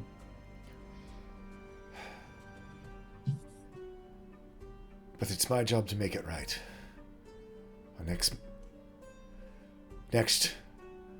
Fitz. That has to be our next most important task. Help me get this ship ready to sail. We've got to figure out how to appease this Shimandala and get the boy back. Queta prepares her carpentry tools, even though she's probably going to use mending anyway, but she'll prepare them anyway and say, it'll get done. And she'll quickly skitter around all of the like spread out refuse and damaged everything on the deck now and start mending up the damage on the ship with mental notes to revisit Kato's room later and see what's changed about that. Gotcha. So, how many did you get out there, Duran? 8. 8. Tell me about that experience. That was excruciating. I imagine it's like... So I have broken several bones before. And in particular, once when I was a child, I broke my femur. And the pain was so great at the time. I can't actually remember it. All I remember is being carried back to the house. And I imagine it's like that, but 10,000 times worse. So, after another, in sheer anger, fury, just determination, just disgust. Lots of different, yes, all of the above. You rip these spines off of you, and you do start noticing the same thing that Otrek did, that they're more and more looking like your own bones turned against you. You even, some of them, as you kind of have to almost rotate a little bit against it to kind of like crack them to the size, they don't come off clean. Some bring, a part of bone with them. There is damage done by the 8 of these as you take them off.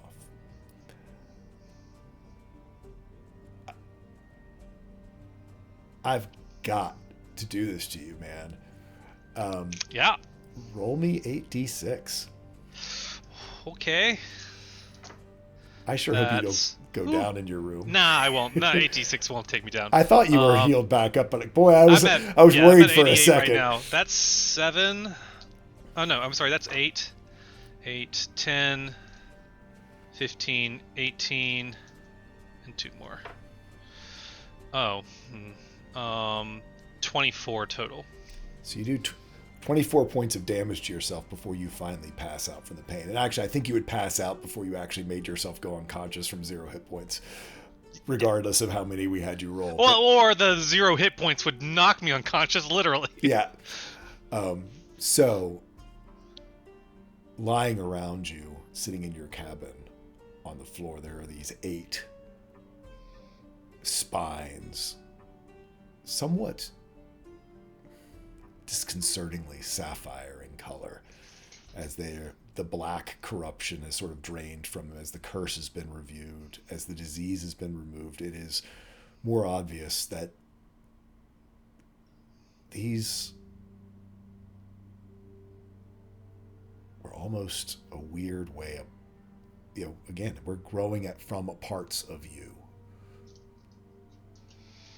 And there is that sinking feeling, that sort of same thing Otrek found. That the roots of these spikes sort of continue into the roots of your own bones.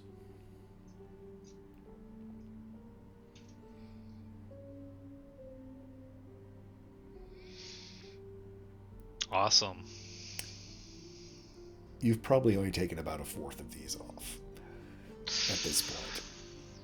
Are these like, how big are these? Are we talking like, I mean, the this different big? sizes. Are we talking this big? I mean, there are some that are probably only 4 to 6 inches long, like off your wrist bones and stuff, but down off like your thigh and places like that, sort of out of your ribs.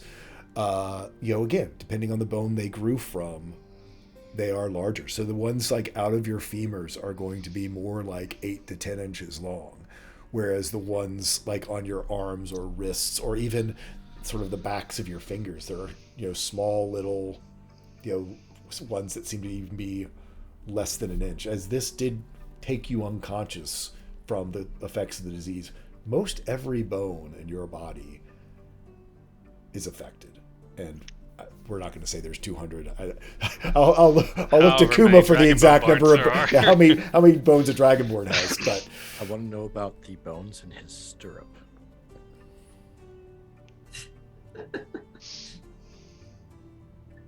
What about the bones in my stirrup? Ear spikes, spiky ear bones. Yeah, I don't have ears. I have like little. They're like fins, so they're But you're still they're gonna just have the even bigger internals. now. You're just gonna have the internals.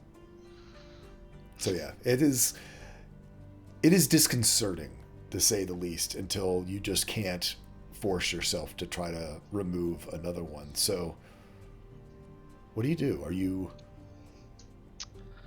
Well,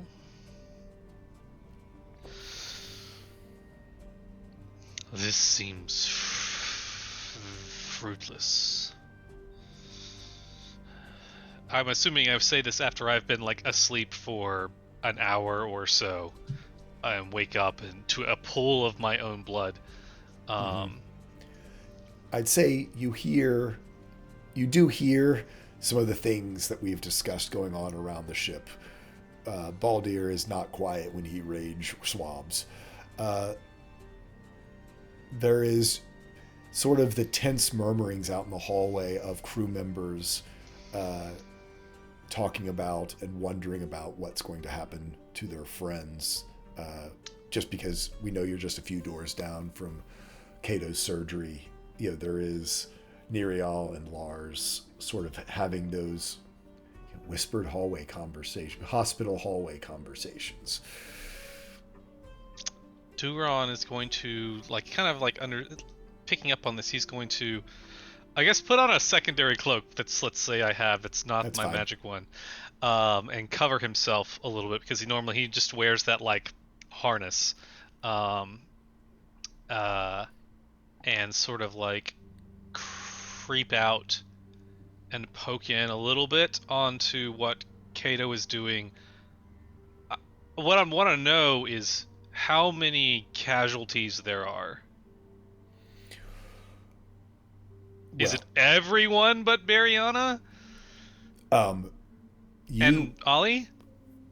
I mean, define casualty. I mean, everyone took wounds. The only two of the crew members, the other crew members, died. Right. Went to 0 hit points, failed their saving throws, and died, which is what Cato's trying to take care of now. So, and basically, me, Haran, and everyone else is like essentially going to be permanently disfigured by this. At this point, you don't know. Yeah. All right. I am going to go back to my chambers. I'm going to take a rest to sort of gather myself. And I have absolutely no idea if this will work. But I am going to cast, after that rest, Dream on Shimandala. And I will wait until he answers. And cast it again, and again, and again, until I get a response. So remind me, that is your Eldritch Invocation, right? Or your No, that is it's just your a sixth 5th level spell. Oh, it is a 5th. Okay, I couldn't remember if Yeah. it was the 6th. Yeah, so I can do it like 3 times per short rest or 3 times whatever. per short rest.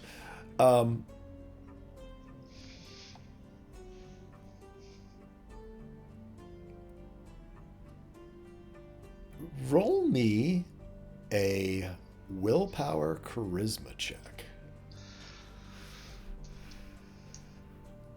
Am I still exhausted? Yeah, because exhaustion is a long rest.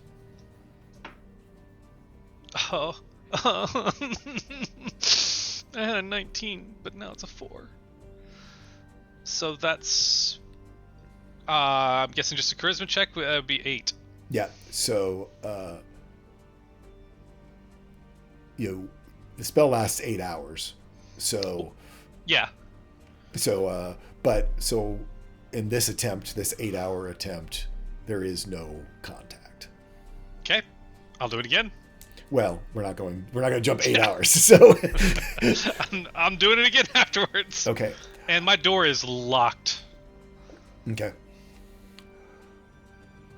The 2 hours pass. Let's check back in on Kate. Actually, you know what? With that actually makes a great spot for us to take a quick break. And we will be back after a very short break, and we will finish up with the rest of our premiere of Season 2. Hope you all are enjoying it. We will see you back in just a moment. Have a good one.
Hey, folks, and we are back.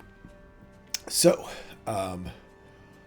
after returning to the ship, discovering that the crew had been attacked as well, our crew has been recovering for the past 2 hours as Kato and Otrek diligently work on 2 of the crew members who succumbed to the same disease that had infected both Halran and Duran. And we're going to join back in Kato's surgery as this spell takes effect. You do your last bit of casting and send that jolt of magical energy from the stone chalice through them, and the components are consumed, and you see as Kareth, Jadefist, and Edgar Coldshell, dazed, confused still, somewhat battered, having gone to 0 hit points, suffering from exhaustion and the pain of succumbing to this disease, come awake on your tables.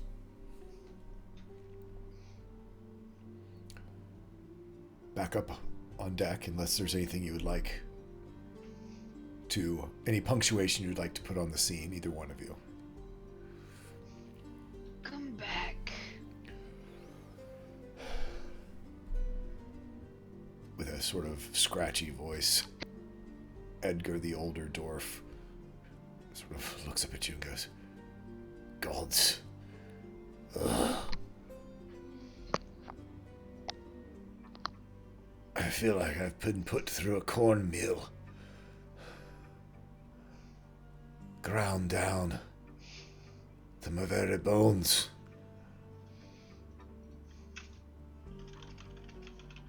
For what it is worth, you look like it too. Probably avoid mirrors. For a while. That was never pretty to begin with. Scars make good tales. Kind of looks down at himself. Apparently I've got quite a tale to tell. Otrek will lean in a little bit towards our disparaged nigh corpses and just kind of laugh a little bit. Say, "It is fine. You are in the best of care with Kate." Never doubted it.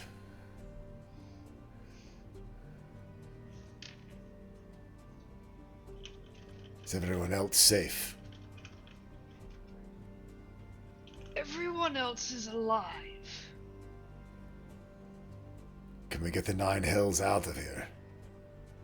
I believe that is what they're working on up top. And he gives a nod, and with that we will move up top.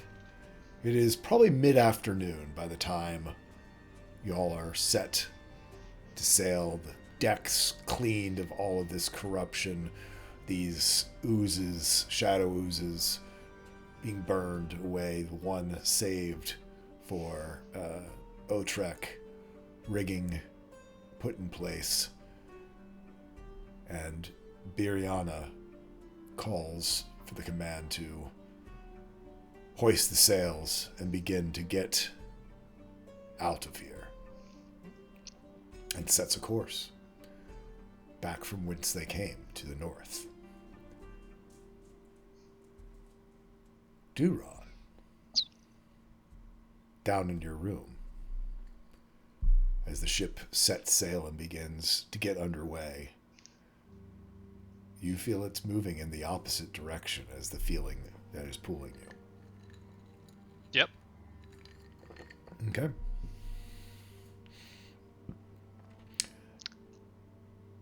And 8 hours later, or however, I mean, I'm assuming, like, if he doesn't if it's not like an abrupt disconnection, after like an hour or so, I'll try and cast Dream again, Okay. going the opposite direction. Okay. Do I roll the same? Yep. Willpower. Oh, that's not bad. That's not bad at all. Okay.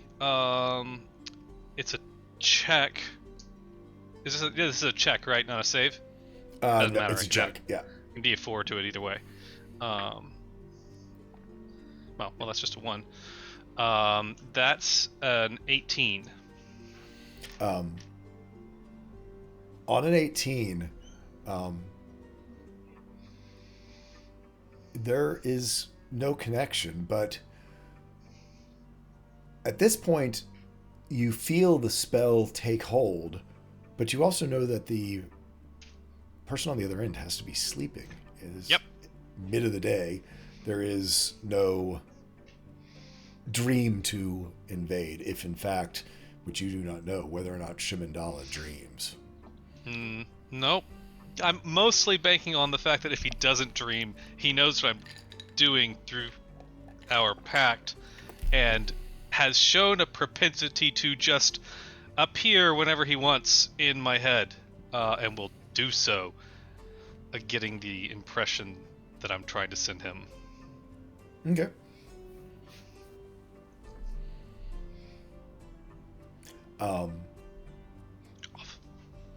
You all continue to sail on your way. As the sun begins to set. And I'll add, after the last one doesn't connect to him and doesn't get any sort of purchase, I am very content to sail all the way back to the Port Saradin if you do not answer me. You speak into your room, and there is no feeling of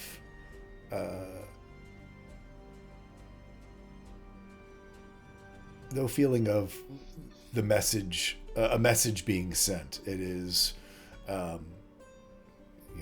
words echo back off the walls to you. Gotcha. The sun sets. The evening begins to set in. And the stars begin to rise. Halran, what are you up to as the ship navigates northward, back to where you all had originally encountered Shimandala? Well, Halron has a kink in his neck because he has to stand like this now to avoid getting poked by the spike. And so that constantly reminds him that he has to go find Otrak and sit down in the lab. And he has his, frozen specimen to share too. But now that the stars are coming out, he dithers on deck for a little bit, sits with Ollie, makes sure that everything has been all cleaned off. And once the stars have really come out and maybe he's had half an hour to recharge a little bit, he will go looking for Otrak. Okay. So yeah, I mean, this can be before the sun goes fully down. As we I jumped time maybe a little prematurely. But he needs the stars, so I think. Okay, so yeah, so you did wait for the stars. That's great. And you head down to Otrek's lab. Yeah, his volume is turned all the way down. So, Otrek is probably knocked TF out. Being moderately endothermic, even with a ring of warmth, he's probably going to be, especially after this, really zonked. Not to say that you can't rouse him, but he's going to be, no? Going to skip it? No. If Otrek's sleeping, he's definitely earned that rest. Halron's happy to go back on deck under the stars, and then once the sun's back up, he can reconnect with Otrek. All right, fair enough. Okay. So, back under the stars. Head up to the crow's nest, your sort of normal evening. Yeah, Or I think it's do you have gonna be much do you harder. have somewhere else? I'm sorry. No, I was no, making assumptions. I was gonna say the same. I was just hesitating to. It's gonna be harder to climb, right, with all these spines sticking out. He's used to just, zipping right up into the crow's nest, but now it's a very painstaking effort of, well, I can't cut these ropes with these spikes sticking out of me. I don't want to stab myself again, and that's a disheartening experience. Yes, I think. The lack of mobility is noticeable. You are, having not completely succumbed to the disease as Duron did, your condition did not advance as far. But it is still, the main one is this one sort of that is driven up from your shoulder up underneath of your chin. And is there under the stars, up in the crow's rest, as you look up to those familiar guideposts of your life. You see this firmament just spread out before you, the ocean below, truly no light pollution whatsoever. And as you look up, that spike kind of scratches along your neck. And it begins to trigger a vision. The night sky being its canvas. These sort of ancestral thoughts of your people in the Shadowfell. And up there in the sky, the stars begin to swirl into new and different constellations. You see a vast river flowing across the sky that then forks, one leading towards what looks like a sword. A huge silver sword shining, but broken its blade. The other fork leading to a canyon and into the mouth of a dark cave. And as you look at that cave, this blackness against the black sky where the stars have all sort of vacated this space, it seems to grow until it covers the entire sky. And there is this strange comfort in that darkness, that just as that jarring light returning to the surface was so shocking, this is this comfortable darkness that sort of envelops you and now is enveloping, it seems, the whole sky, drawing you in. Your senses begin to flood with these familiar smells of underground places, of rocks, stone, and lichen, and moss. And it is not your memory. Your people live in a dark forest.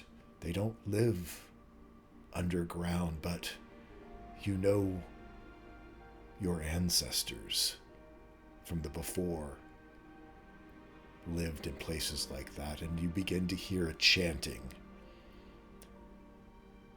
a deep, rhythmic, beautiful almost, but primal chanting that sort of wraps around you like a warm and welcoming blanket, It resonates in your drow, genes your soul. But then that blanket begins to tighten and itch. It begins to bind you, and you realize you are not in a blanket at all, but it's a webbed cocoon, wrapping you, binding you, trapping you. And that itching, you look down as spiders swarm from out underneath of the webs, and 2 red eyes, and then another 2 on top, and another 2, and another 2, as 8 red eyes open. And you hear a female voice. I see you now. I need you to make a wisdom saving throw.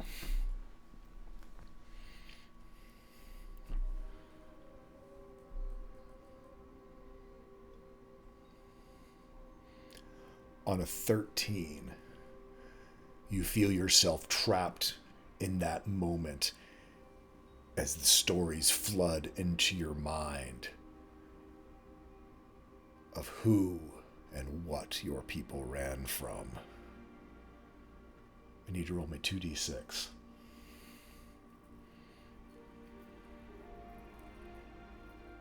So you take 5 points of psychic damage before you are able to shake yourself awake to find yourself back in the crow's nest,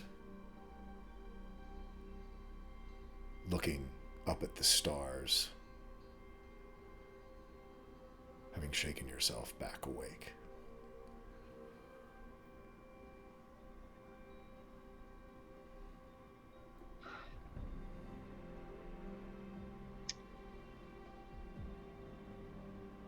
Hauron will sit and just breathe for a few minutes, freed of the web. But he won't look up. He looks down into the ocean or across the deck.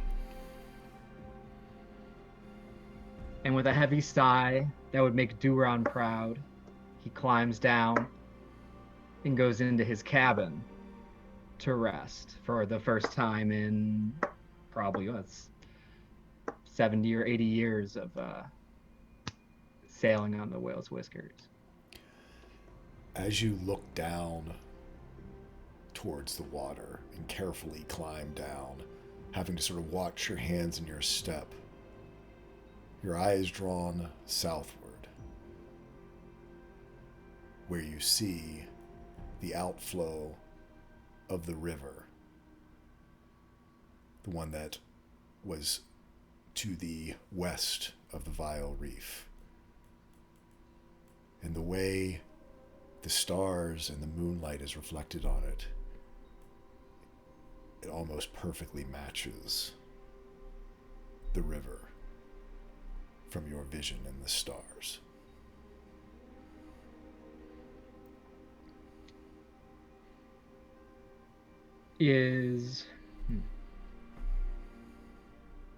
What's Baldir doing? I was gonna say, He's on the deck, man. He is helping that wind. He's trying to just move things along here. So I mean, he's beneath you in his usual spot, kind of that center of the ship, just pushing things along.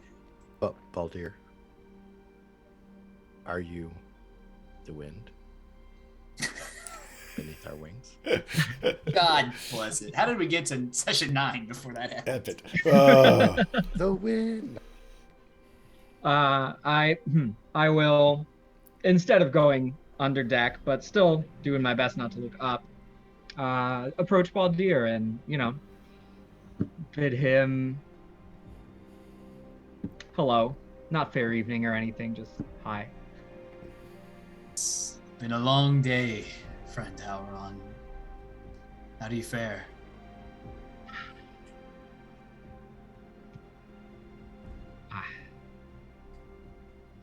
Baldir, in the world where you come from, are there elves like me and the other drow from the north? Aron, there Holy is shit. no one like you. Yeah. Thank you. That means more than you could probably guess at the moment. But I think you take my meaning.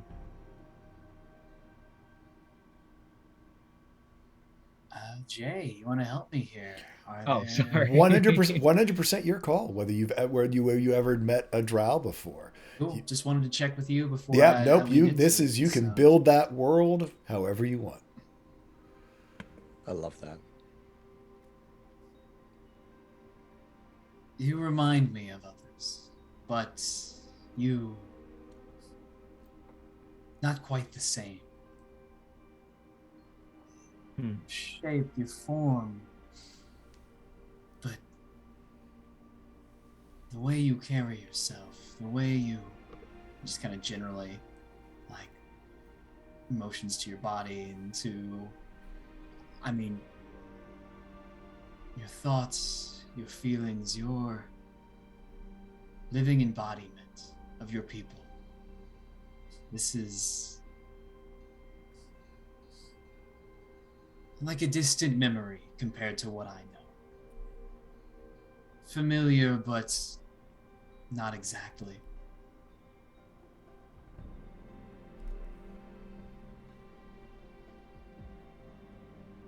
Auron gives a timid smile at that. He does appreciate it, but there's a lot, for him to wrestle with at the moment. And he will continue and say, well, it seems that as that embodiment, I have perhaps inherited the curse of my people that fled to this world. They have my parents, the others that made this journey, have many stories of hardship, some that are all too present in my mind, and he sort of doesn't touch the spike because he knows it'll slash his hand open, but his head has been craned to the side the entire time. He gestures to it. But what they left was even darker. There was a deity that had many of my people in its thrall that was not like the stone chalice or anything that our friend Cato would draw power from, but perhaps its opposite. And sitting now under the stars that I followed for so long, it seems to have found me. She seems to have found me. I have the worst suspicion that we'll be asking you to turn around soon enough.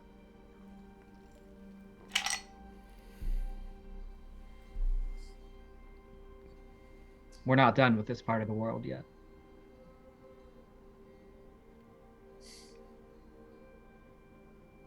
Kind of takes that in.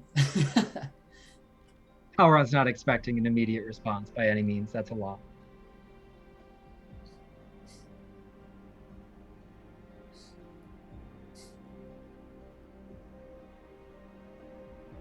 We've gone this far together, friend Hal. We've been through many things, though I don't recall any quite as unpleasant as today. No.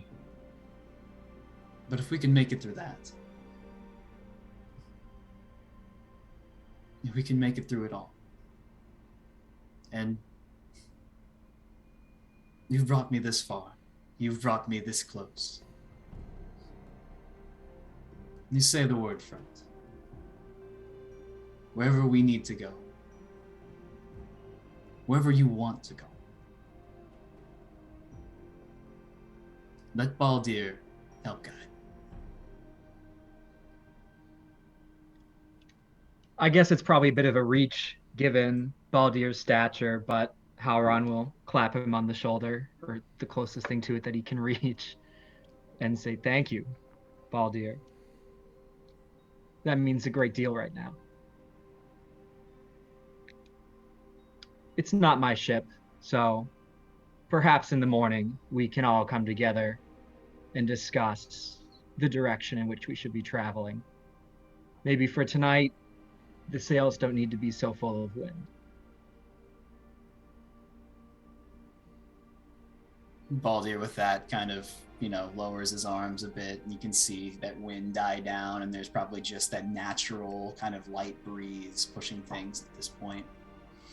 And he nods. And, yeah. Halron, I don't know. You've told me the stories, or at least some of them. I don't know if you want to continue to run away or if you want to run towards, but sleep well, rest well. Let the others who are a little more savvy get, kind of points to the this handled. Yes, I look forward to Otrek waking up. And we'll see you in the morning. Tea will Thank be you. ready as always. My friend. And yeah, Baldir will, though he wants to just keep hauling ass, he will also retire for the evening and try to get some sleep and be ready to go with whatever the decision is in the morning. Okay. We're going to back up a little earlier in the morning because after surgery, Kato, you've got a cloak and a shard of the sky sitting in the middle of your bedroom.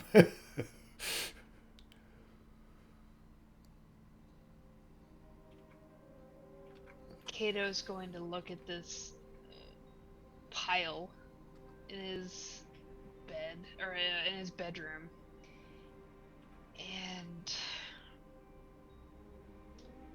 man, it'd be kind of nice if we could have put it in the bathtub. That would have been great. Biggest loss of the whole campaign.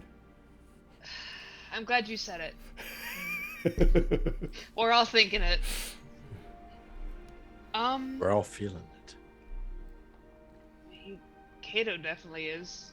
It would be nice to relax right now, but unfortunately there's no way to do that, especially with all this on the floor. I don't think he's gonna know what to do with it, and I don't think that he would be... He's detail oriented, but I don't think that he ever pays attention to the floor. Yeah. So he's not gonna see this corrupt. He's gonna go to bed. Yeah. It's a tomorrow problem. It could be very easily that Kato believes it's a tomorrow problem. Yeah. He's tired. He can't talk to Fitz, and this is the first night in what feels like months, or at least actually the 2 weeks. 2 weeks, yeah. I believe.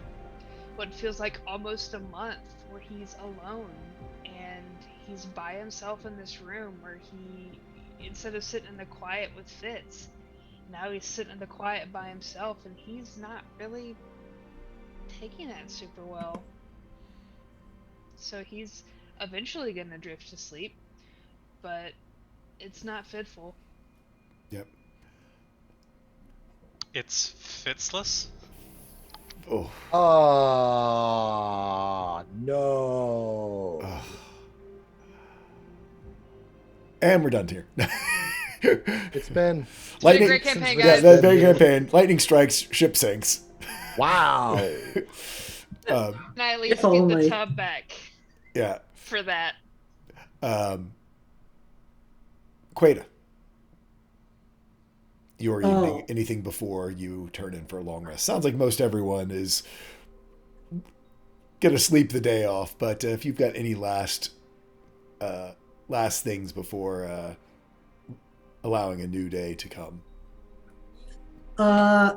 Queta actually is probably going to make a couple of visits to a couple of people. They don't have to answer if they're like too tired or like too preoccupied, but she would definitely try and knock on Duron's door at least a little bit. Not too bad. Yeah, I mean, if you knock on the door, it's locked, but you'll hear him kind of sort of shuffle over and answer it.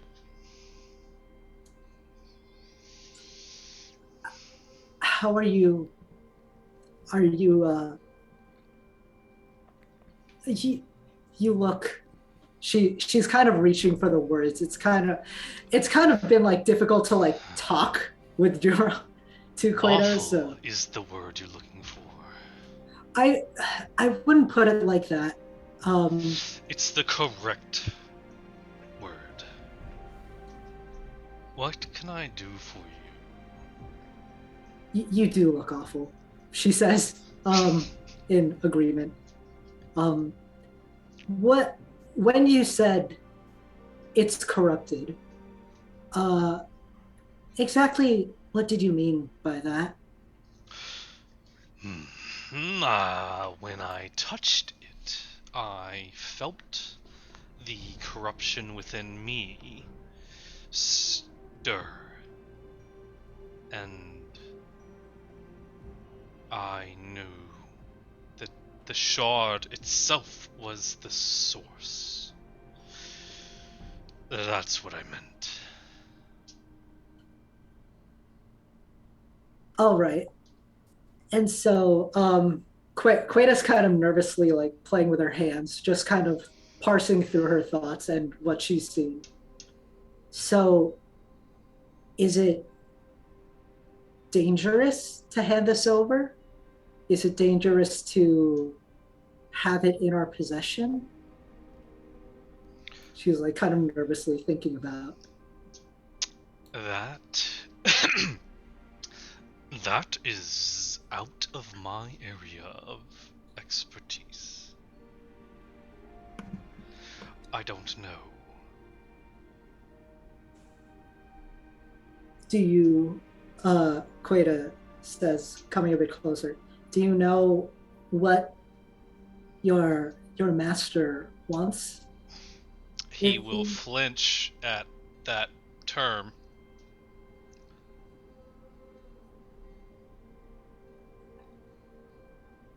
No. Okay. And I'll roll a deception check if I gotta. I don't know. Would Meta even be looking for a lie with this? What? I'm think sorry. Would Queta? You're Meta. Yeah. Well, we both be looking for. Yeah. I think she would at least want to make sure, because she knows that the thing is dangerous, she would at least want to know. Okay, so if he's give me those deception and insight checks.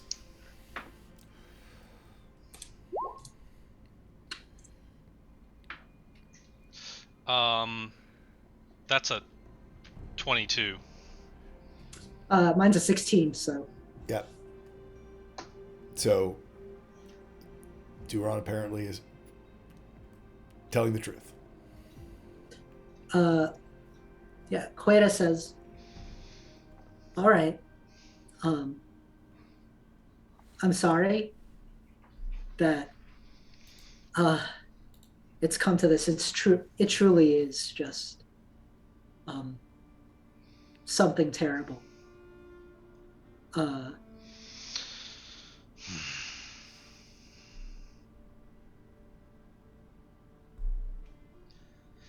think it's my fault.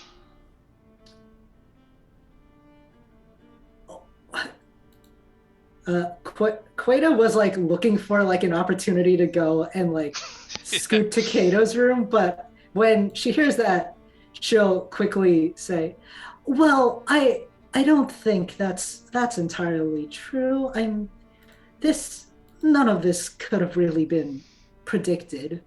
I don't think so."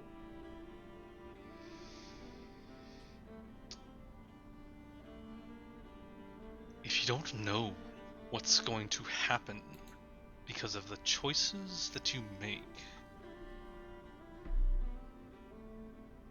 does that absolve you of the consequences of those choices?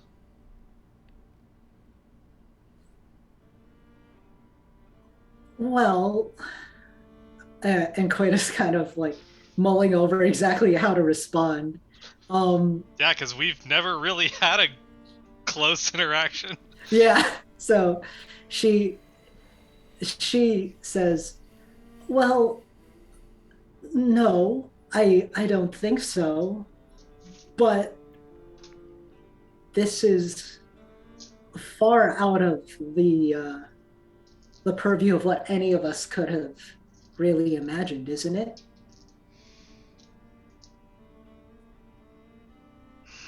Maybe.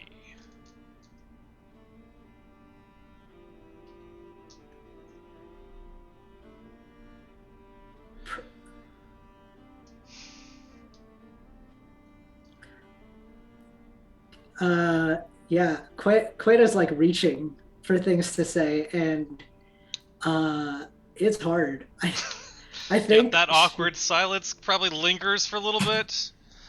Yeah. And Duron will just kind of look up and be like, good night, Quaida. Yes. Good night. Duron. She says. And before she's I guess she would start to reach for the door to close it, and she would say, I really don't think any of this was your fault.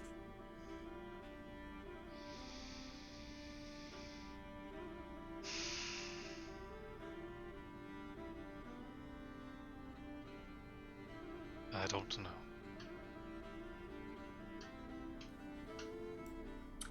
Well, I guess we'll all figure it out together, won't we?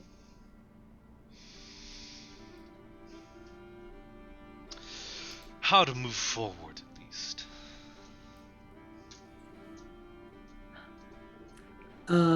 Yeah. Quaida sighs and just slowly closes the door. Kind of at a loss for words. And she will, I think during that conversation, she also would have started like painting a little something with her supplies because she's planning on doing something a bit later. And maybe just to fill the awkwardness, she would start like drawing on that too. She will bring that over and quickly knock on Kato's door before he goes completely to sleep. Do you answer, or are you? I think for the sake of above or not being too above table, because Meta made the choice for Quaida to stay and talk to Duron. Kato's asleep. Okay.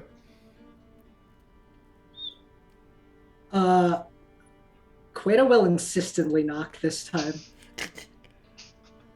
Kato also has level 2 exhaustion, so Kato's probably not waking up. Yeah, that's valid. That's fine.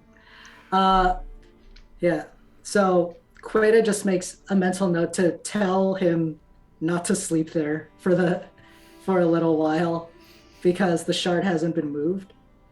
The last thing she's going to do is, so she's going to paint. What she's basically painting is like, as close as she can like recall it, a picture of the shard and a recreation of like the spines, the disease spines. Okay. Yeah, sort of capture sort of that like in a journal. Mm-hmm. It's as your mind tries to recall details of the shard, it's weird. It's almost like if you've ever had like a really bad experience or memory that your mind almost recoils from reliving it. True locking away of memories as you try to recall those details, your mind recoils from it, and it also seems as though it actively slips away from you being able to accurately draw the shard. Other than its general shape, things like that, but any of the glyphs, any of the details, it's strange. Being an artist, you usually don't have problems like this, but the shard is elusive. Okay. I think so she'll keep like trying to at least paint something close to it, and I think failing that she will probably just go to sleep. But she will keep the picture up because she does have plans to Okay. look more into that later. Cool. So as everyone retires to rest. I got one thing. Yep. Since I got woken up, sort of, assuming that, well, I mean, I wasn't planning on really sleeping, so assuming that Queda interrupted me at some point, and I have a spell slot to use, I'll leave that up. I'll let you do one last one. It is, again, this is a difficult check. It is a willpower saving throw. I'm not gonna cast it on Shimandala. Okay. Ooh. Are you about to talk to my boy without me? I am going to. Are you about to holler at my boy? Wait. Is this a holler back skill? I'm going to cast it on Kato. Okay. Oh. Okay. And so, Kato the Dream sort of takes form as what I kind of imagine like this almost Roman bathhouse style scene with lots of steam, and the water is warm and soothing, and you're just kind of like relaxing in it. And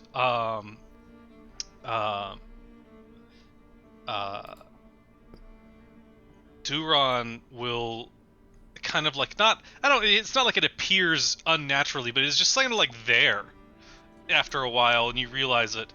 And you hear that same kind of like music that played when I cast the dream on you before. Okay, and wrong mood. Not close. Sorry. I was trying to go. I was thinking more. I'll get there. Keep going. Yep, no, you're fine. And so he's just kind of like taking this moment to also relax before he speaks up and says,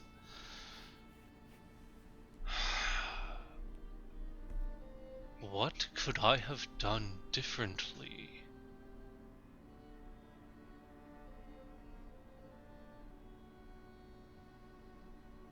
I brought us here. And now I think I never should have. I want answers and I can't get them.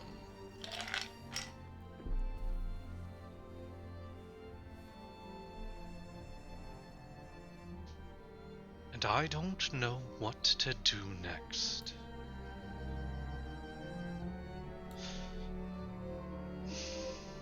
And he'll kind of like sort of like pull himself up off the side and like stare at Kato.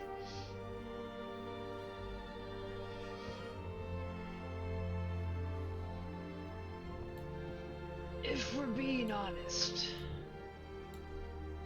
Biriana still would have likely attempted this. In a way, we're all using each other in one regard, or not.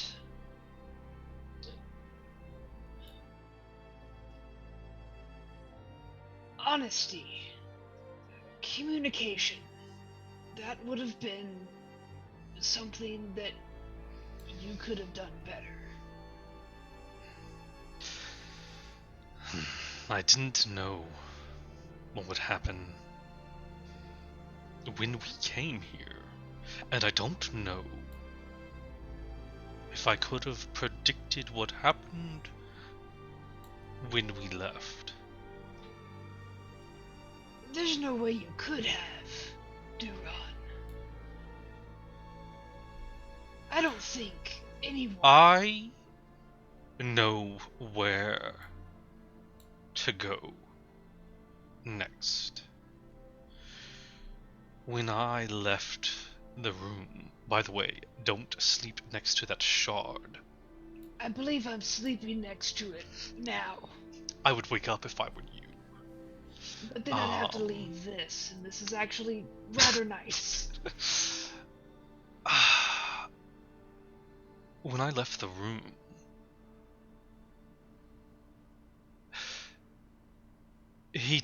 they told me that they were waiting for us. And in spite, I almost don't want to go there. A being of such incomprehensible power could have done more, could have protected us more, and didn't. Could have given me more, and didn't.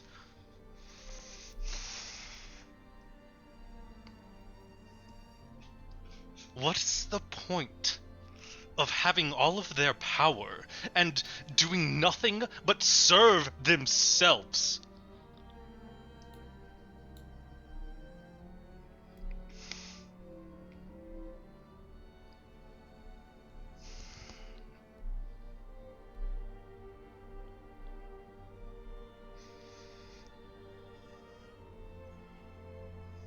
They hold so much power, so much memory, so much in the palm of their claws, in the palm of their hands. They could easily shape the world. And yet, Otrek laughs in their face. You defy them. Duran,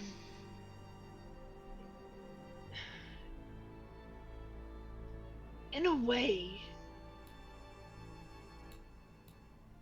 you only have as much power as they lead you to believe.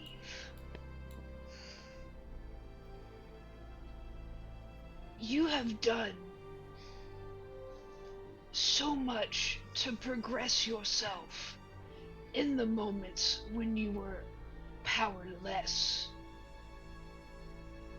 And those are the moments that I have respected you the most. Because I see you pick yourself up off of the floor, dust yourself off, and progress. Because that is what you do. You find a way. And that's what you're going to continue to do. You're not just a ship navigator. You're charting more than just a ship's path at this moment. It is up to you the direction. It is up to you which direction that we go. And the direction that you go.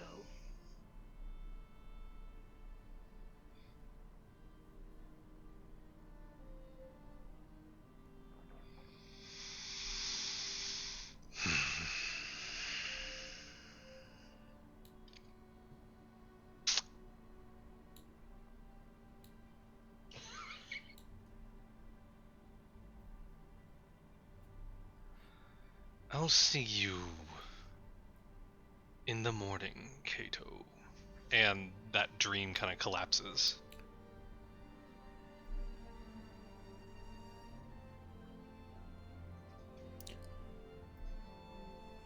Kato, you are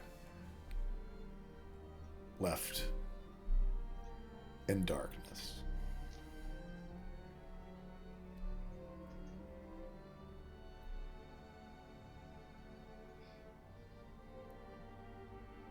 But there's this strange echo of Duron's music sort of lingering in your mind. But there's a different sound as well. Thum. Thum. Thum. A pulsing that begins to vibrate through that darkness. Thum. Thum. Thum. And as that sound sort of radiates out from the ship, from your room, you feel almost like you're flying. Beating wings. Thum. Thum. Thum. Across dark water and dark star-filled skies.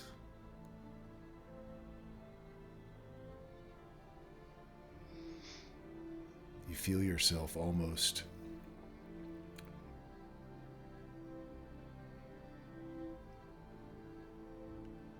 take a different form. Your dragonborn heritage pulling you back through the bloodlines to when your people were once primordial dragons themselves. That feeling of flying, of that power. And with that pulse in your left leg, you feel a throbbing pain. Like hundreds of tiny spikes pushing out through your scales. And that is where we're going to end our session for the evening. Thank you, everybody, for tuning in. Let's go around real quick and meet our cast and find out where we can find them out on the interwebs. We will start off with Soul, who is very unhappy that this session is over. I'm mad at you, Jay. I'm sorry. I'm so mad at you. I love it. I love how mad I'm at you. My name is Soul. I go by Soul's Rolls. I do a lot of different things. You can find me pretty much everywhere on the internet as Soul's Rolls. Whether that is my website, soulsrolls.com, my Twitter, @soulsrolls, or my Twitch, Soul's Rolls, or my YouTube, which is a nonsensical string of numbers until I get enough people following me. I do a lot of different things. I do blogs about health and wellness. I do engagement posts about getting us into a different sort of echelon of the TTRPG sphere.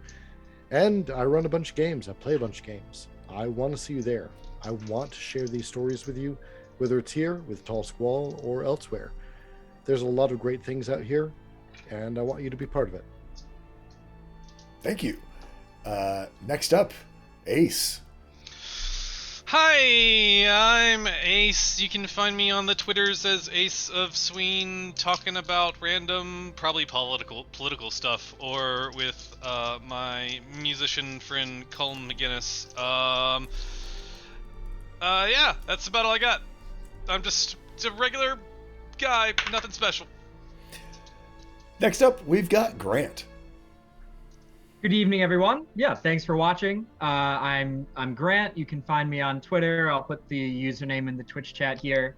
And I'm also not thrilled to be ending the session at this point.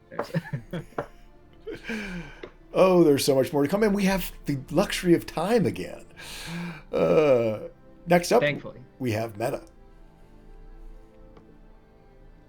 Oh, yeah. Hi. I'm Metazoa. I play Queta, as that message in the chat now says. You can find me at that username on Twitch, on Twitter, and on Instagram. And if you use Fanhouse, you can also find me as just Metazoa. I play music. Sometimes I tweet loose thoughts about stuff. I mostly just retweet memes. It's kind of just what I do. That was a great scene back there. So I just want to really quickly apologize for, I think, just throwing in something that ruined it and making someone laugh. But truly, all of you are doing such great work, and it's so great to be able to play with you in this again. It's not a Duron scene if I don't get a sigh in. We've kind of already established that. Yeah. It's true. It's true. It was like, that's the one! That's the one, baby! Yeah. But yeah, really excited to be able to play out the rest of the story with you all. Next up, we've got Bird. Hey, I'm Bird, and in regards to that conversation, I just want to say that I guess size do matter. You can find me everywhere as Bird versus Plane. Sorry. Yeah, you can find me Twitch, Twitter. It's whatever. I'm gonna end on that stupid joke. It's awful. Oh, last but not least, Kuma. Hello, yes, I am Kuma. You can find me at Kuma the Bronze, pretty much all over the internet. I do streaming. You can catch me on a weekly podcast on Mondays, on other ends, playing with Otrek and Souls Rolls. And other than that, outside of random streaming, building TTRPG content on the Twitterverse. Thank you guys so much for watching. You're both in like a Lancer thing, right? Yes, I just didn't know how much we could talk about it. I don't want to be rude. Oh, you're Oh, welcome yeah. to. Feel free. This is Oh, yeah. your time to promote. Well, absolutely. Soul runs a game, a Lancer game on Mondays, 8 p.m. EST. You can catch the VODs online and vote for MVPs, all that fun stuff. Chat gets to play a cool role in it, and I play a fantastically lovable character.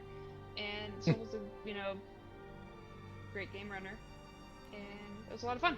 So if you like our stories and our players, you can go see more stuff. Awesome. I'm Tall Squall. You'll find me here and all over the interwebs as Tall Squall. I'm so happy that all of you are joining us for our second season. Again, we run 100% for charity. Links are down below. And thank you all so much for tuning in. Hope you enjoyed our session as we all sort of submerged, yes, I said that, ourselves back into this story.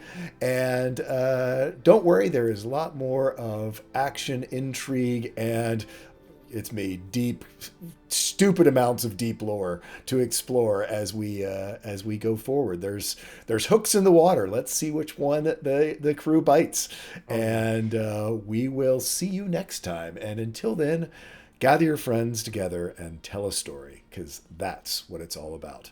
See you then. Bye bye, everyone. Good night.